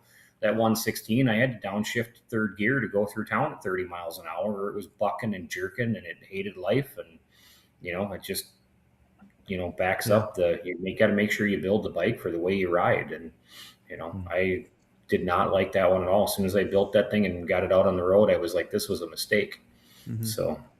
All right, so this is an interesting poll here. Your bike, tune it or keep it stock. All right, I got 2 votes in right now, already tuned. First thing I'll do, stock is staying stock. Warranties got me scared. So it's here, and then we'll talk about that question about the warranty. Warranty is a 100% valid concern on this. Yes, There it is. I don't care who you talk to. I don't care what they tell you. You flash your ECU, the manufacturer can figure it out if they want to. They will know. There is no way to hide that detail and that data anymore. What they do with it is all that matters. If you got an issue with an electronic or a CAN bus system or a heated grip or something of that nature, something mechanical on the bike, warranty's not going to get denied for you having an ECU tune for that stuff. You come in with a hole in the side of your motor, and absolutely they're going to tell you to buzz on, and I've heard Lloyd say that they'll our tune doesn't void warranty. Well, I guarantee it does. What it doesn't do is they're just on the hook to pay the bill if it comes down to it, is what he's doing. So, and we would do the same type of thing. If we tune your bike and it blows up and we can prove that it's the tune, we would absolutely cover that and take care of that on our end on a customer. Wow. We would not hesitate for that. But knock on all the wood here. We're probably 60,000 vehicles tuned in the last 15 years. And not a single customer has ever come to us and said, your tune blew my bike up or blew my motor up or caused this problem. So not that we haven't had some hiccups and needed to make some adjustments, because it's computers and it's technology. And, when we're trying to be on the leading edge of this stuff and get stuff on the market as fast as the consumer demands it, sometimes we are having to leap ahead a little bit and, put stuff out that might not be as fully refined as we'd like it to be. But, we get it corrected quickly and stay on top of it. So, but no one has ever come in and said, your tune blew me up. So we're good. I'm thankful for that, and that speaks for the core of what we're doing. Like I said, reliability and drivability and run quality is the core of what we're after. We don't want you to blow up. I was watching Dave's Auto. I don't know if a lot of people watch him, but they had a video last couple of weeks where they built this engine 2 years ago, and it blew up. And he was like, "Okay, we're gonna tear this thing apart." And it's almost 99% the customer's fault. They either blow the damn thing up with too much boost, that kind of stuff. It was a high performance engine, so they're taking this thing apart, and they're piece by piece, and this looks good, this looks good, this is good. Then he goes to where the piston, the ring, not the rings, but the whatever that thing is on the camshaft, or not on the shaft. I guess they're rings, right? There's rings around the piston. Yeah. Yeah. So he's looking at him. And he starts looking at it. And he starts getting a face where he's puzzled a little bit. And he's like, son of a bitch. This is like a $60,000 build engine. And he said the rings don't have the oil hole in it for the piston ring at the top. So I guess it pushes oil up. Yep. And he says, I will 100% cover this engine. Yep. And it's like, Yeah. after 2 years, it was freaking And it's crazy. amazing it ran that long. Yeah. With that issue in the first place. I mean, even made it off the dyno realistically. That's impressive. Yeah, it's freaking unbelievable. I mean, hats off to that guy. I mean, if I ever get he does trucks mostly, I think. I don't know if you've ever seen his YouTube channel. It's freaking cool. But he's like 10 million people watch him. It's unbelievable. One of these days, Throttle Iron will be like that. You know what I'm saying? Everybody's gonna share it. Yep. I know everybody in here wants to keep Throttle Iron a secret, other than Donna. Donna freaking got us like 20 freaking subscribers this week. I really appreciate her. She's an ambassador. She wants tank top. I'm gonna build her a tank top shirt on Friday. We're gonna get that bad boy shipped out, and you're gonna have some fun with it. But now that we're the MTV of motorcycle videos, 24/7, every 7 days a week, on a continuous loop. Yeah. Right. I know what's going on the 100-inch TV in the barn this weekend. Yeah, that's what I'm talking about. Hey, we'll have that playing in the background while we're under the lift working on the car. Damn right. I think it's enjoyable. I mean, I think our podcast is. I mean, I think a lot of people get a lot of information out of it, which is I think it's really cool. And I thank you for coming on. I mean, we still got a little bit more to do, but here tonight. But well, it's been a blast. I'm enjoying it. So I told you guys in the beginning, I don't do a lot of this stuff, and I said I like being kind of the Wizard of Oz behind the curtain, doing my job and just providing what I do to the industry and the people that we support. But it's once in a while, it's not so bad to come out from behind the wall and show my face and get involved. So I do need everybody to go to and like the podcast. We got 22 likes, which is good. We got 47 people watching, and some of them are on Facebook, some of them are on another channel. That's great. Make sure you're sharing it. Make sure tomorrow. I mean, I can't tell you enough. And I'll start putting things out on Facebook on tomorrow and say, listen, go and comment on the freaking video. That is the most important. I mean, likes are good. Likes are good right now. That gets people, they turn their TV on. Throttle Iron's live right there. And that's good because people are watching it and they're liking it. The comments after tomorrow around 1 o'clock, go in there and start making some comments. We got some great people to do it, like Greg and all that guy. I'm going to mention him because he's not usually able to watch it because he's working. Tank tops. Yes. Hell yes. I need somebody to help design women's shirts. I mean, I got a whole designer software, but Connie said she's going to do it. I told you. How many times have I told you that? I got my You've girls got right a here wife. helping me out. All right, we're gonna do the dumb section now. We're gonna see what AI has done for us with a. Let me hide the actual polls Lord. here. Let's see, polls are live. Lord. All right, there it goes. I gotta turn it off here. I think there we go. All right, so let's see what happens here because he wanted to spin the wheel, so we'll spin it tonight. Let's see what we got. I didn't. All right, what questions do we have? Hopefully, it's nothing bad. You can answer. You know how tiny that is? Yeah, I do. Yeah. What is the My fastest? eyes don't work that good. The question is, what is the fastest? And this is for everybody. The fastest you've ever allegedly had your motorcycle at what speed? Max, my your first. own motorcycle. Hurry up. I think my Challenger's probably been the fastest bike I've had of my own bike. That 140-ish range. We built a Hayabusa with a turbo on it for a guy about 15 years ago. And that I had that well over 200. Oh. And that was enough. But I don't ever need to do that again. That was more than enough bike. Yeah. You know, this is the question that got less of a whole bunch of trouble the last time it was asked. I know. I'm my staying quiet answer's- tonight. Yeah, my answer's the same. I broke the C note, and my wife knows that I break the C note on all my new bikes to make sure it'll do 100 plus, and then I'm done with it because I don't need to go that fast. I'm laughing If I because say- Mike wants to wear throttle and iron booty shorts, and I really think Yeah, we're we saw that. we'll get I you thought you some were of gonna them. We'll make you wipe some. that out. that's going to have to happen somewhere along the way. We'll make that happen. No. Oh, I'm all in on that. Oh, Yeah. hell yeah. I want a Hell picture yeah. of it and everything. I'm going to make them on No Friday. way. No. I told When him, I started I told him this you're going to make business- them. we're making a damn thing. All right. I Yeah. did, I think it was 126 in Canada. So I don't know what that is So in that's American like speed. 70 miles an hour. That doesn't count. Yeah. Kilometers don't count. We're talking MPH, dude. Eagles, not Maple Leafs. Come on. All Get it right. right. Thank you. Next one is, let's see, Ryan. All right. Ryan, I don't know what grades is. The crew. Stock and proud or leaving power on the table. I don't know what that means. Let's go to another one.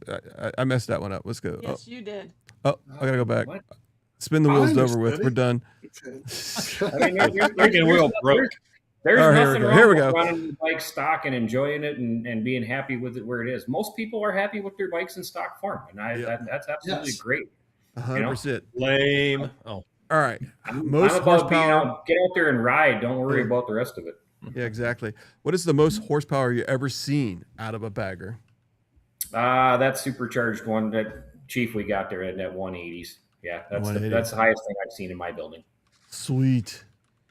All right. Well, this will be the last one, and we'll move to next one. Crew. Fastest you've ever. Oh, that's the same one. Come on, Yeah, man. same one. Your wheel is broke, dude. It's broken, Let's get man. to- It's broken. Let's move on. Let's get- who's the one that does the spinning wheel? Loudest bike you ever rode into your shop? that Yeah, we one. already did that one. All right, so we'll do one more, and we're going to go to the next step. All right, what do we got here? Tell us about the customer who you had no idea what he bought. Every one of them. I mean, man, more of them than I can count. I mean, it happens every single day. Customers, they buy used vehicles or used bikes. They have no idea what they're buying sometimes. We dozens of people that have bought into these big, huge, giant cams and then get super disappointed with how their bike runs. That's the biggest thing. I think it's the biggest myth is that when you say you're going to tune it, you're thinking, oh my gosh, this is going to be the best thing. The secret is make sure before you pull out of the parking lot, you take it off normal mode, because they usually put it in normal mode. So when you put it in sports mode and you say, oh my God, I didn't know it was on sports. No, I'm just kidding. It's a secret. Actually, for these bikes for the bikes that have the drive modes, I actually spend a significant amount of time in standard mode. Okay. Dialing really dialing standard mode in, because I kind of take an old school carbureted approach to that. I want think back to we were talking the 70s bikes and stuff. All these bikes with these vacuum operated carburetors, the throttle is very linear, very predictable, very consistent in how it responds all the time, and that's the main target of these bikes. Sport mode has everything compressed into such a short range of travel on the throttle that there really isn't much you can do to change that without reducing what it does. You can't really enhance it, because when you go from 0 to 100% throttle in half the turn of your wrist, that's already too much, too fast for most people.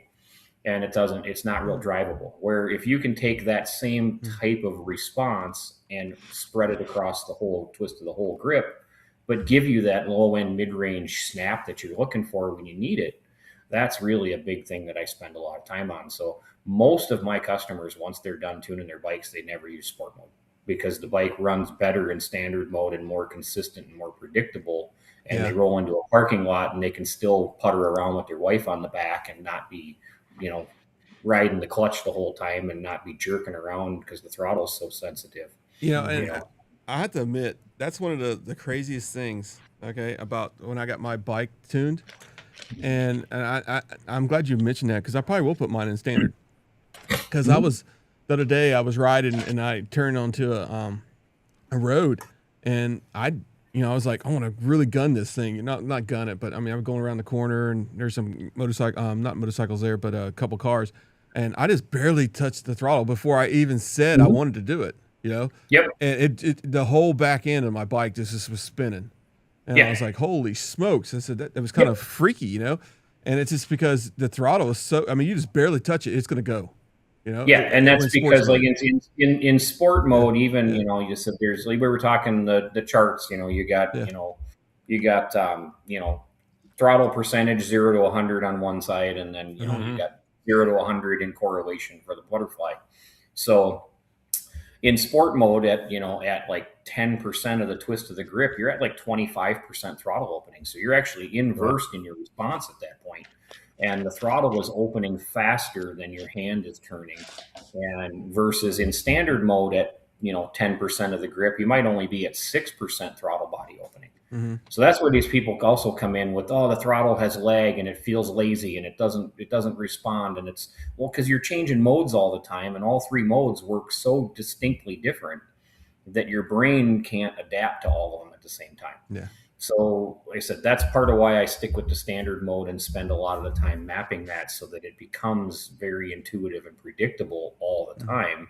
And then you don't change to sport mode and be, oh my God, this is weird and I can't handle it. And then you go back and it feels dumb and lazy.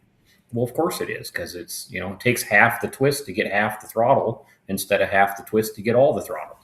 So yeah, and it's just something that people, and there is no difference in horsepower levels. There's no difference in anything else in the tuning other than the throttle curve between the modes. Right. All the other functions are identical across the board. Yeah. Nice. I tell you one thing. I always caught crap because I left my bike in standard mode. I never put it in sport mode. I never even did it. Yep. There really isn't a reason for it. It's a marketing tech thing that they can put in that costs them. I thought it was snappy enough in standard, believe me. I'll tell you one thing I did notice with the tune, and I think this is what reason I think anybody should get a tune. Everybody should get a tune. It's just because when you're going like 20 to 30 miles per hour in a city, and that engine just jerks like this, you get that tune. I noticed it was almost gone. I mean, it doesn't do that anymore. It's much smoother going in town, going low speeds. And I think Indian has a lot of issues with that. So that helps some. Part of it is just the cams and the design of the engine and the RPM that it's built to run at consistently. So sometimes you're just too high of a gear and not enough RPM to maintain it consistently, and that happens. So yeah, pretty typical stuff. All right, so Wear Performance, and then we're at here. So just tell us a little bit about your shop, how long you've been doing this, where it's at again, that kind of stuff, and we'll get to the questions here. Yeah, so our shop in Cambridge, we've been in that building now for 8 years. They're coming up on 8 years in that building now. We were previously in another town over in North Branch, which is where I live and where I'm sitting right now. We were there for about 5 years previously, renting space before we purchased the building we're in. And I did a couple of years out of my house building, once I left my last job, building things to the point where I could afford to have the commercial space and do everything, and was pretty much just doing online retail at that point for the most part. So yeah, we've been doing, so that's kind of the basics of where we're at. We've got about a 5,500 square foot facility here. We keep, quite a bit of basic inventory on hand, common stuff that we sell. Busy road, lots of traffic, lots of people in town. And we've got a good, solid customer base that has been supportive of us for a lot of years. Gotcha. All right, there's his UOR to his website, so check him out. He's got tons of information there. I mean, his website's well designed. Should be easy to find stuff. Freaking awesome. Yeah, I got a 42-year-old troll that lives in his mom's basement that builds the website. He's great. Your GoDaddy security just hit me though. It says access. To Yeah, once in a while you get whacked with that. Yeah, that's an occasional problem we have to fight with GoDaddy, but because they just host the site, but we build all our own stuff. Yep. So. So it says Can-Am, Polaris, Indian, SuperAtuner.com, STM. Super ATV. Yeah, there's some of the big brands that we carry parts for. Super ATV is a huge off-road supplier. We do a lot of stuff with those guys. They cover all the brands of ATVs and side-by-sides and anything you can need for them. All right. Cool. So we'll go to these questions now, guys. Here we go. Let me go to the question screen here, and we'll go crazy. And I ran out of answers, though. What are we gonna do? Well, hopefully they got some good questions. I haven't really looked at them, but I will be banning somebody. I do see here that if we have a tune, do you feel the throttle bodies need to be synced on a regular basis, or set it and forget it? Throttle bodies absolutely should not be coming out of sync in general, being with the design of most bikes.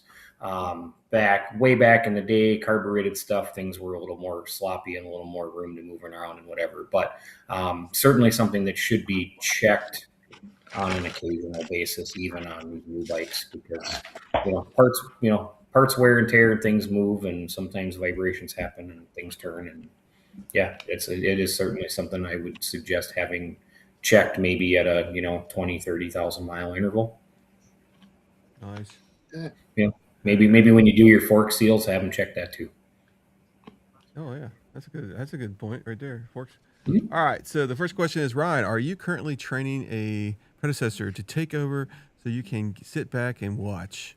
I am not, and I would like to, because honestly, That's Will's I'm starting to look ahead to the point where maybe I can retire and go travel some more. But we may shift plans a little bit. I've had some discussions on maybe doing less website, less storefront shipping process, and moving more just strictly to a tuning platform only. And then I can do that from a cruise ship in the Bahamas. So there you go. So that wouldn't suck. That sounds like a plan. Yeah. As long as you buy the internet package. Yep. And that's fine. I will buy I end up doing it anyway. I've been on a handful of cruises, and usually January, February is our slow time of the year where I can take a week off or something. And so yeah, but like I said, we have enough remote tuning locations around the globe that I can't just leave those people hanging for a week or two. So I have to at least manage that part. But I have an amazing staff at the building that takes care of anything I need done when I'm gone, and I have zero worries there about anything ever. So, in fact, Katie refuses to send me problems while I'm on vacation because, she just tells the people, "I'm sorry, he's not here for 7 days. You're going to have to wait." So, and most of the time they're pretty understanding. Occasionally they'll find me on social media and force me to deal with them, but and I don't mind some of that stuff. And I've told her, I said, I would rather, get a couple emails every day from her with issues that need to be addressed. Mm-hmm. I'm getting on the computer anyway. I'm doing some work anyway. Issues suck less when you're sitting by the pool with an umbrella drink than when you're sitting in Minnesota. So along with the internet package, get the drink package. Yeah. Yes, of course. Yeah, definitely get the drink package. Yeah, Chris, you got to get everything, or what fun is it? Yeah, Chris, I hope you're taking notes when we do the Throttle Iron Performance Cruise. Mm-hmm. Go. Get everybody to get the internet and drink package. With shorts. Yep. I got my text today from MSC. They're pushing me for the same cruise I did over my birthday here last February. It was 4 nights. We went from Miami, had a sea day, Nassau, went to their private island, and then back to Miami. It was $185 a person for the cruise. Oh wow! Oh yeah. Wow! So there's some inexpensive options out there if you want to go. Yeah. Nice. And that's So and then I think the drink package was only $100. So oh wow! Yeah. So which I didn't do on the last one because I really don't drink a lot, much alcohol in general. So for me, it was a good deal.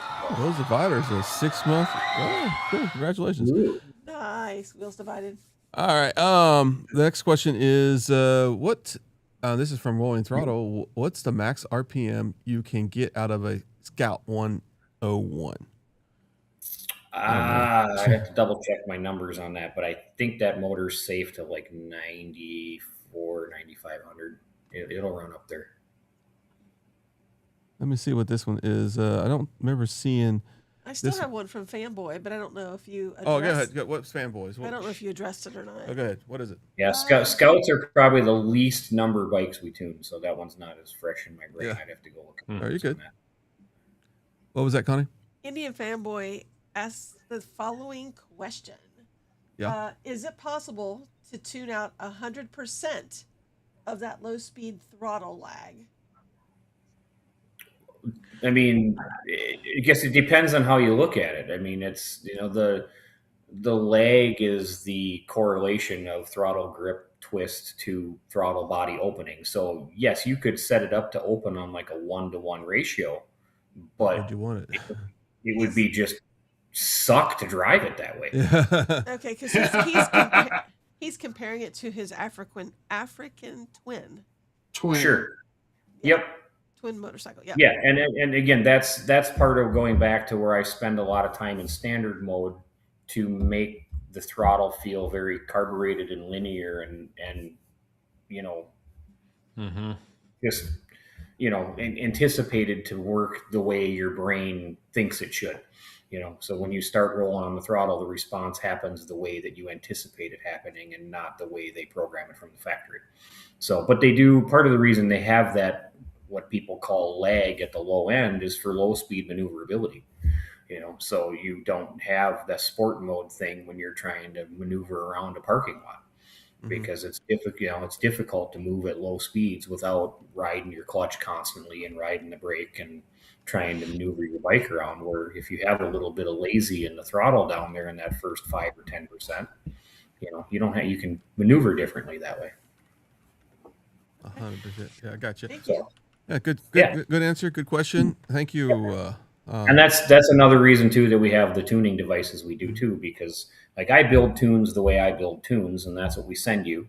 And like you'd said earlier, being that the way you tune a bike at 35 versus the way you tune it at 68 now, you're getting the same tune from me either way. It doesn't matter, but once you get it, if you have some personal preferences in the way things are done, we can simply go in, open your file, we can make the changes, save it, and I can just shoot it to you, and you can send it and you can test it. And if you're happy with it, we can leave it and we run it. If you're not, we can make more changes.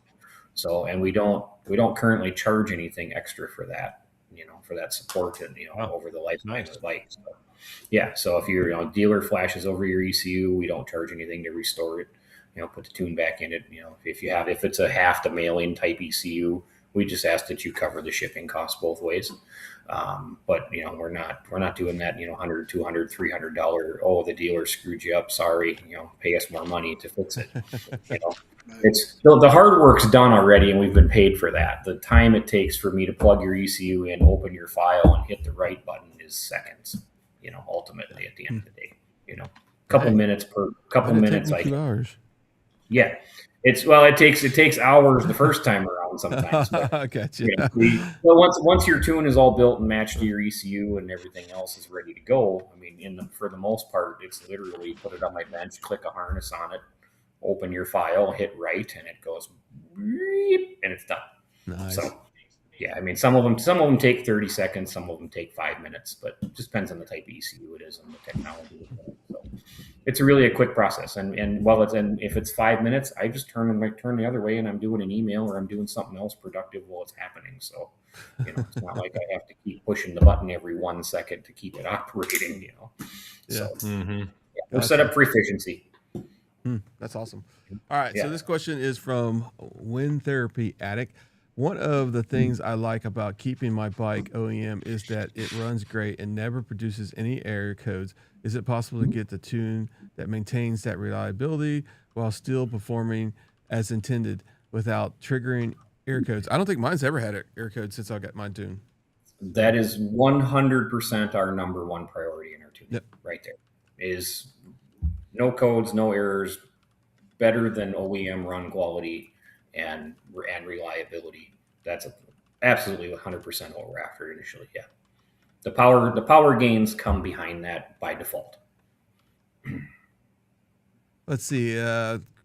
Question here, Ryan. Since you have cracked the current Indian Power Plus ECU, do you think that the roadmap for the future cracks are able? I think of like maybe future ECUs and that kind of stuff. I don't. I mean, I can tell you that it's just going to get harder and harder every time they come out with a new platform. It's going to each level of encryption just gets more and more difficult, no matter what. And we're seeing it running ahead by about 5 years in the automotive industry. Mm-hmm. So, you see stuff over there where, I mean, I remember it was about 2016 or 2017, GM encrypted the Duramaxes with some huge 256-bit military grade rotating encryption. So every time the vehicle powered up, the encryption completely rewrote itself randomly. And that took, I think it was, I don't know, I remember if it was HP or if it was P. I forget who it was that cracked that one. But as soon as they cracked that ECU, they were charging $5,000 to unlock it. And that was, and people were flocking to it as fast as they could, and that was 10 years ago. So, we've come into now similar encryption into these bikes, which has already been, accessed in other areas. So, it didn't, I mean, when these 23 encryption came out, we had access to it immediately. The problem was when we told the market that we could do it immediately and what it was cost, they didn't like the price, so we held off until we could get it more openly available with the current platform that everybody's using, and that brought the price down to what people were acceptable with. So, all right. So here is we got 3 more questions, and then we're done. What should I expect on a 25 112 Power Plus with slip-ons tuned by RVS? Looking online, most folks say wait till you change the intake. Is this your recommendation as well? I think that intake is nothing. Yeah, so the stage 1 intake on the Power Pluses is well known to do very little for airflow. It's more decoration than it is flow. I mean, it does add some percentage. It's not, you can't discount it as 0, but the gain from it for the cost is minimal, if any. And then I don't know if this person was watching way back towards the beginning when we talked about the stage tunes where they sell you $1,800 worth of stuff and then they raise all the throttle and torque limits, and 99% of the power gain came from the tune, not from the parts. So we're in the same boat here. The power gains come from the changes in the tuning, not from bolt-ons in the low end stage of things. You start, big bores with cams, big pipes, big heads, big head pipes, all the stuff combined does start to add up and build more power. And you'll see that in those Power Plus motors making 130, 140 horsepower and torque out there. But those guys are spending, $8,000-$10,000 to get to that point as well. So nice. bang for the buck, a tune is your best starting point on all these bikes, whether you're doing exhaust intakes, anything at all, because most of these we can do a tune and get it above the stage 1 power levels from the factory, without any difficulty at all. A lot of times real close to this factory stage 2 levels with just a tune and no other mods. So, that's how restricted these ECUs are and how low the power levels are coming out of them from what they're capable of. So yeah, that's a big one for sure. All right. Yeah. And then as far as he asked for gains on that too. I mean, we're seeing in the drivability, say under 4,000 range down there, we're seeing, 10, 12 pounds of torque and horsepower down in that range. Peak numbers might only be closer to 3 to 5 horsepower in torque. And again, that's where you don't want to look at the peak numbers. You want to look at the gaps and the lines on the chart and where the power is gained. So low end torque and drivability is where we're really focusing our power delivery. Hey, Chris, let me take this one. I think this one's more up my alley. Okay, go ahead. We got Kev Indian 116. Think he answered this, but it's a remote tune available. He has a 116 stage 1 and 2 via Indian with the tab cat delete catless head pipe is my setup. Currently, Indian stage 2 cam You put something in the way, Chris. Oh, I'm sorry. There you go. Yeah, Yes. two That's the first step Cantoon. again. Thanks.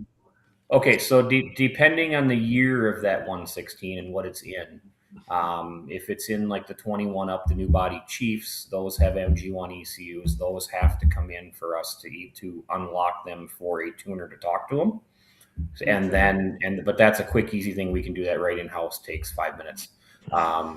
For right now, we have an updated tuning tool coming. They're in production right now. So little secret behind the scenes here. That tool will be able to unlock all the Gen 1 MG1s without them having to come in to be paired. Because all the lock on those is essentially just a port lock for the diagnostic port. So you can't read and write them through the port. So our updated tool will unlock that through the port and read and write it through the port without the customer having to pull the ECU out of the bike. So that's going to be, those tools are in production right now. I don't know how fast they're going to be here, hopefully soon. And that's going to update the platform and the way we do things a little bit. But yeah, once that's, if it's a Chieftain, Roadmaster, or pre-21 Chief, any like the vintage Chief styles, all those ECUs, we can simply mail you a Power Vision 3, Power Vision 4, RTD tool. We got a handful of them. We mail you the tool. You'll plug it in, read your ECU, upload it to the platform. We build your tune. We send it back. You're up and running. 20, 30 minutes. Okay. All right. Yeah. Second to the last question here. Do you recommend throttle bodies to be set as spec or closer to 0.5? I don't know much about that. Maybe you do. Throttle bodies should be pulling the exact same vacuum, ideally. Yeah, all of them. So whether you got 2, 4, 8, 12 of them, doesn't matter. They should all identically be pulling the same vacuum, so they're flowing exactly the same. All right. How important is it? This is one of the we talked about earlier. How is it important to match your upgrades to optimal tunes goals? Not necessarily brand match, but stacking the best result. The parts. It's critical. That you want to know how you ride, what you ride, where you're riding, what your goals are with your bike. You want to buy the parts that are going to build to match what you want it to do.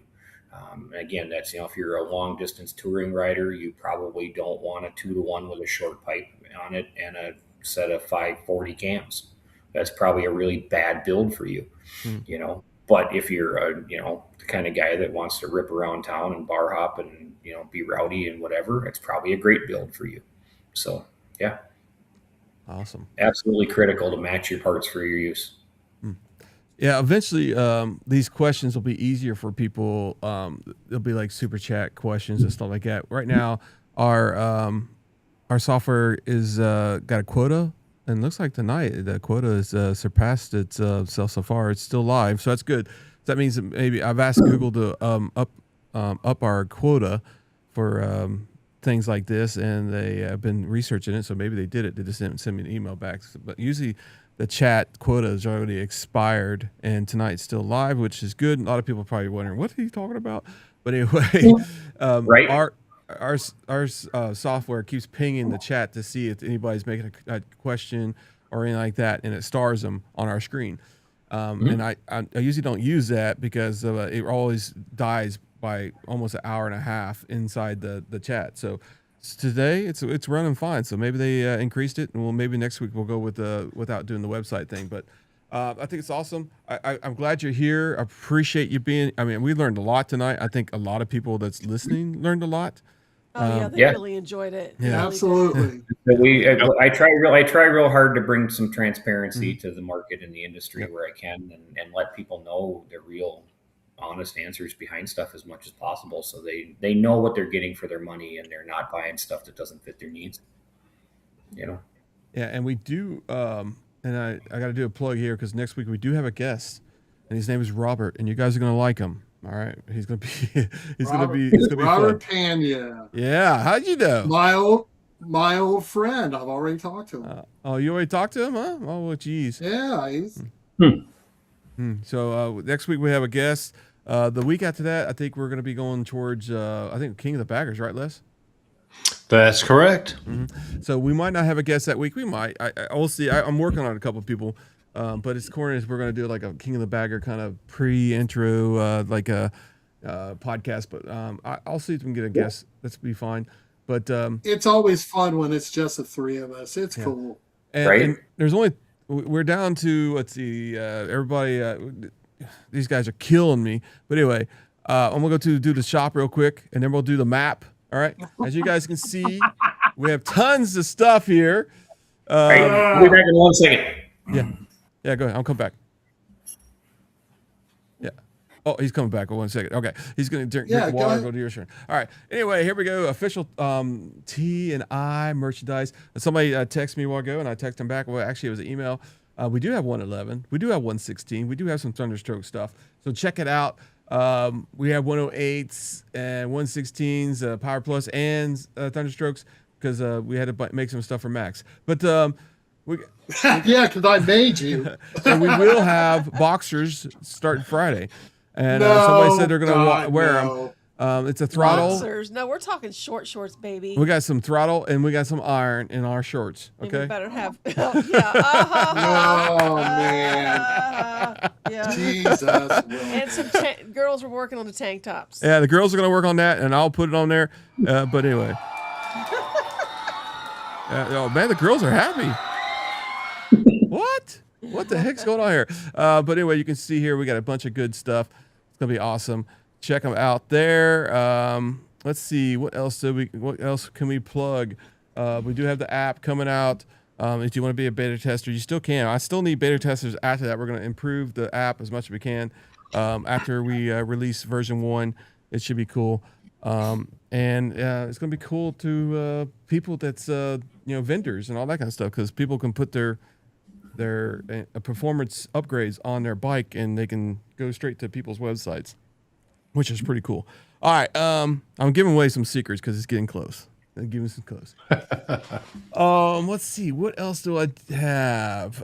We have the new channel, so if you guys go check it out. I think it's great. I do need people to subscribe. We need to get 500 subscribers to get to the next level of YouTube. 1,000 after that.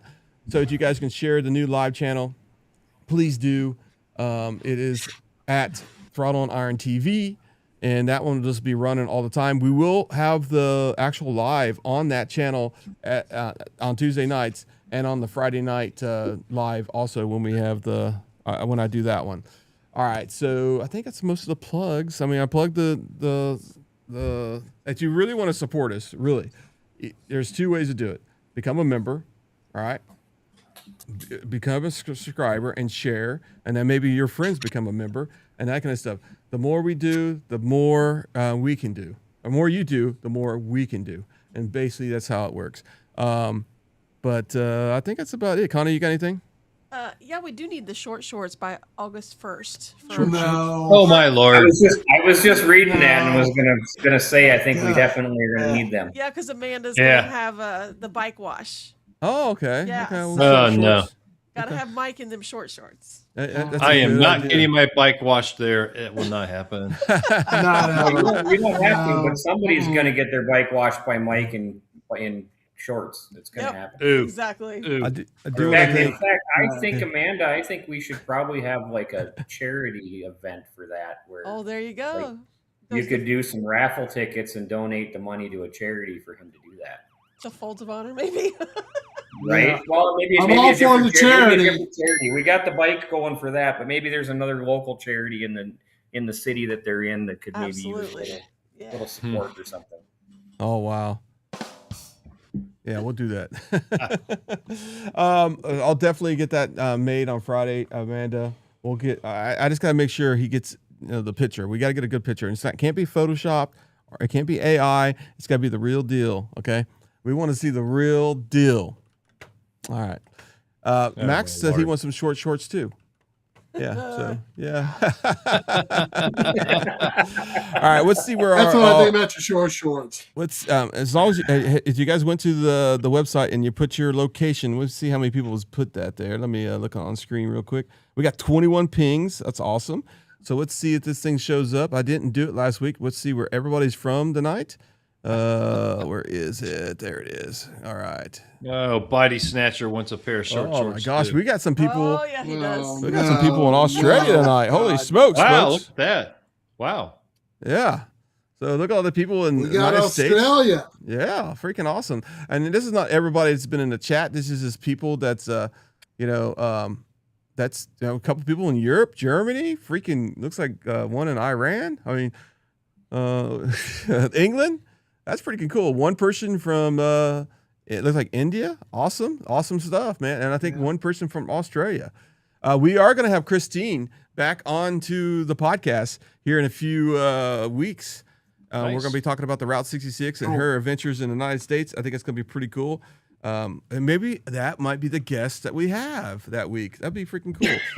But anyway, let's go back to the full screen here. But anyway, that map's pretty cool. I'm glad that thing was working tonight. But anyway, we got some cool stuff on this podcast. You can't find this stuff anywhere, really, on any other podcast. And I think that's pretty cool. Yep. I know. I got to plug myself.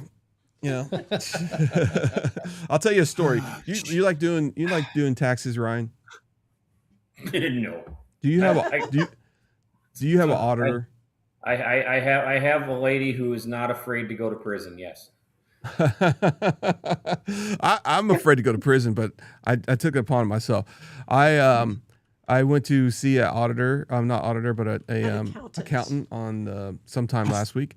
And there's not a lot of people that can do taxes that are experienced for YouTube and that kind of stuff. And it was kind of hard. It was kind of hard. So when I left the building, I was like, I just paid $200, and I didn't think I felt like I got $200 worth. I mean, she was nice and everything else. I just don't know, and I don't think she's going to pay. I mean, I think it's going to be a little bit less. I hope she's not watching tonight, but she was good. She was good. Maybe be some good idea to maybe find some of the bigger YouTube content creators out there, and maybe just try sending them a message and ask them for some advice on who they use and whatnot for that realm. I think most of them don't pay taxes. Well, no, they all pay taxes. They're just the really big ones pay lots of taxes. Yeah. So I went ahead and just started working on my own tax software. It's worked out pretty good. It's freaking awesome. It told me that I owe like $8,000 next year. So I'm just kidding. It's a joke. But yeah, I think that's one thing a lot of people miss, and this is one of the shout outs and plugins here. You're exactly right. I need to go see some of the bigger ones, see what they use, what they do, and that kind of stuff. But when you got income coming from members from the YouTube, you got income from the website, you got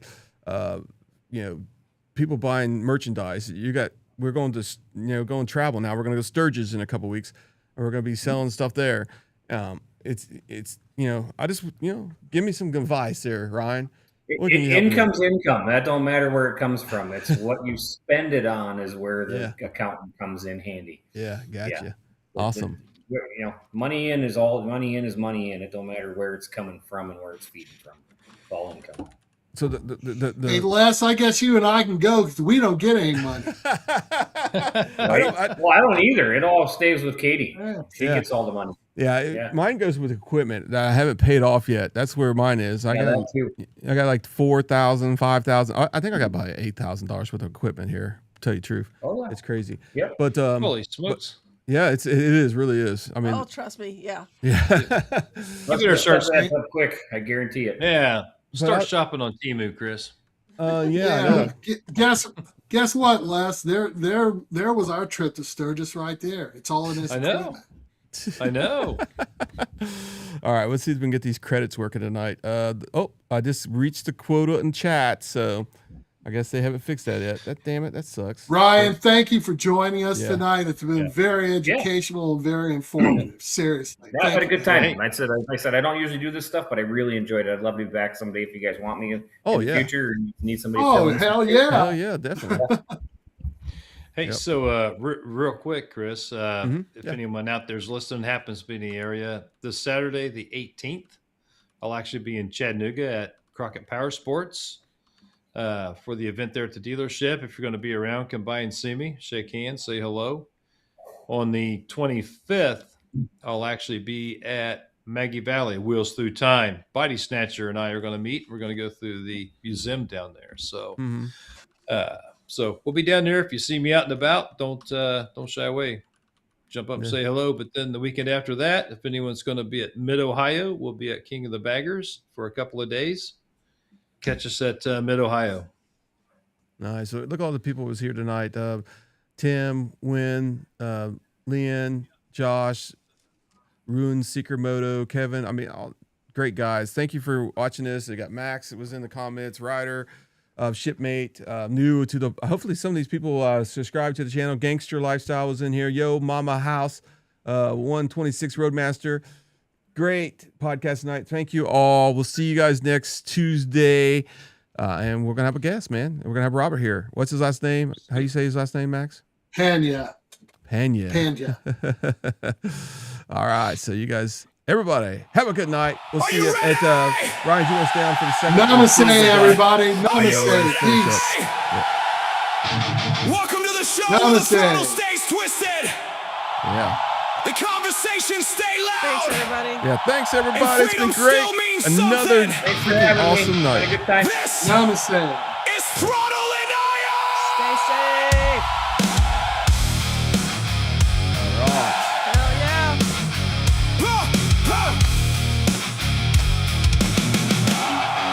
Wow, rock and roll. Terrible. Where'd you get that voice from? All right. Don't forget to subscribe to the channel. Like tomorrow, go to SharePoint. Go to share your point of view on the chat and comments. That's the best thing you can do. We'll see you on Facebook. We got lots of shorts from this one, definitely. It's going to be great. This is the podcast that keeps giving. That's all that matters. See you guys next week. We're out of here.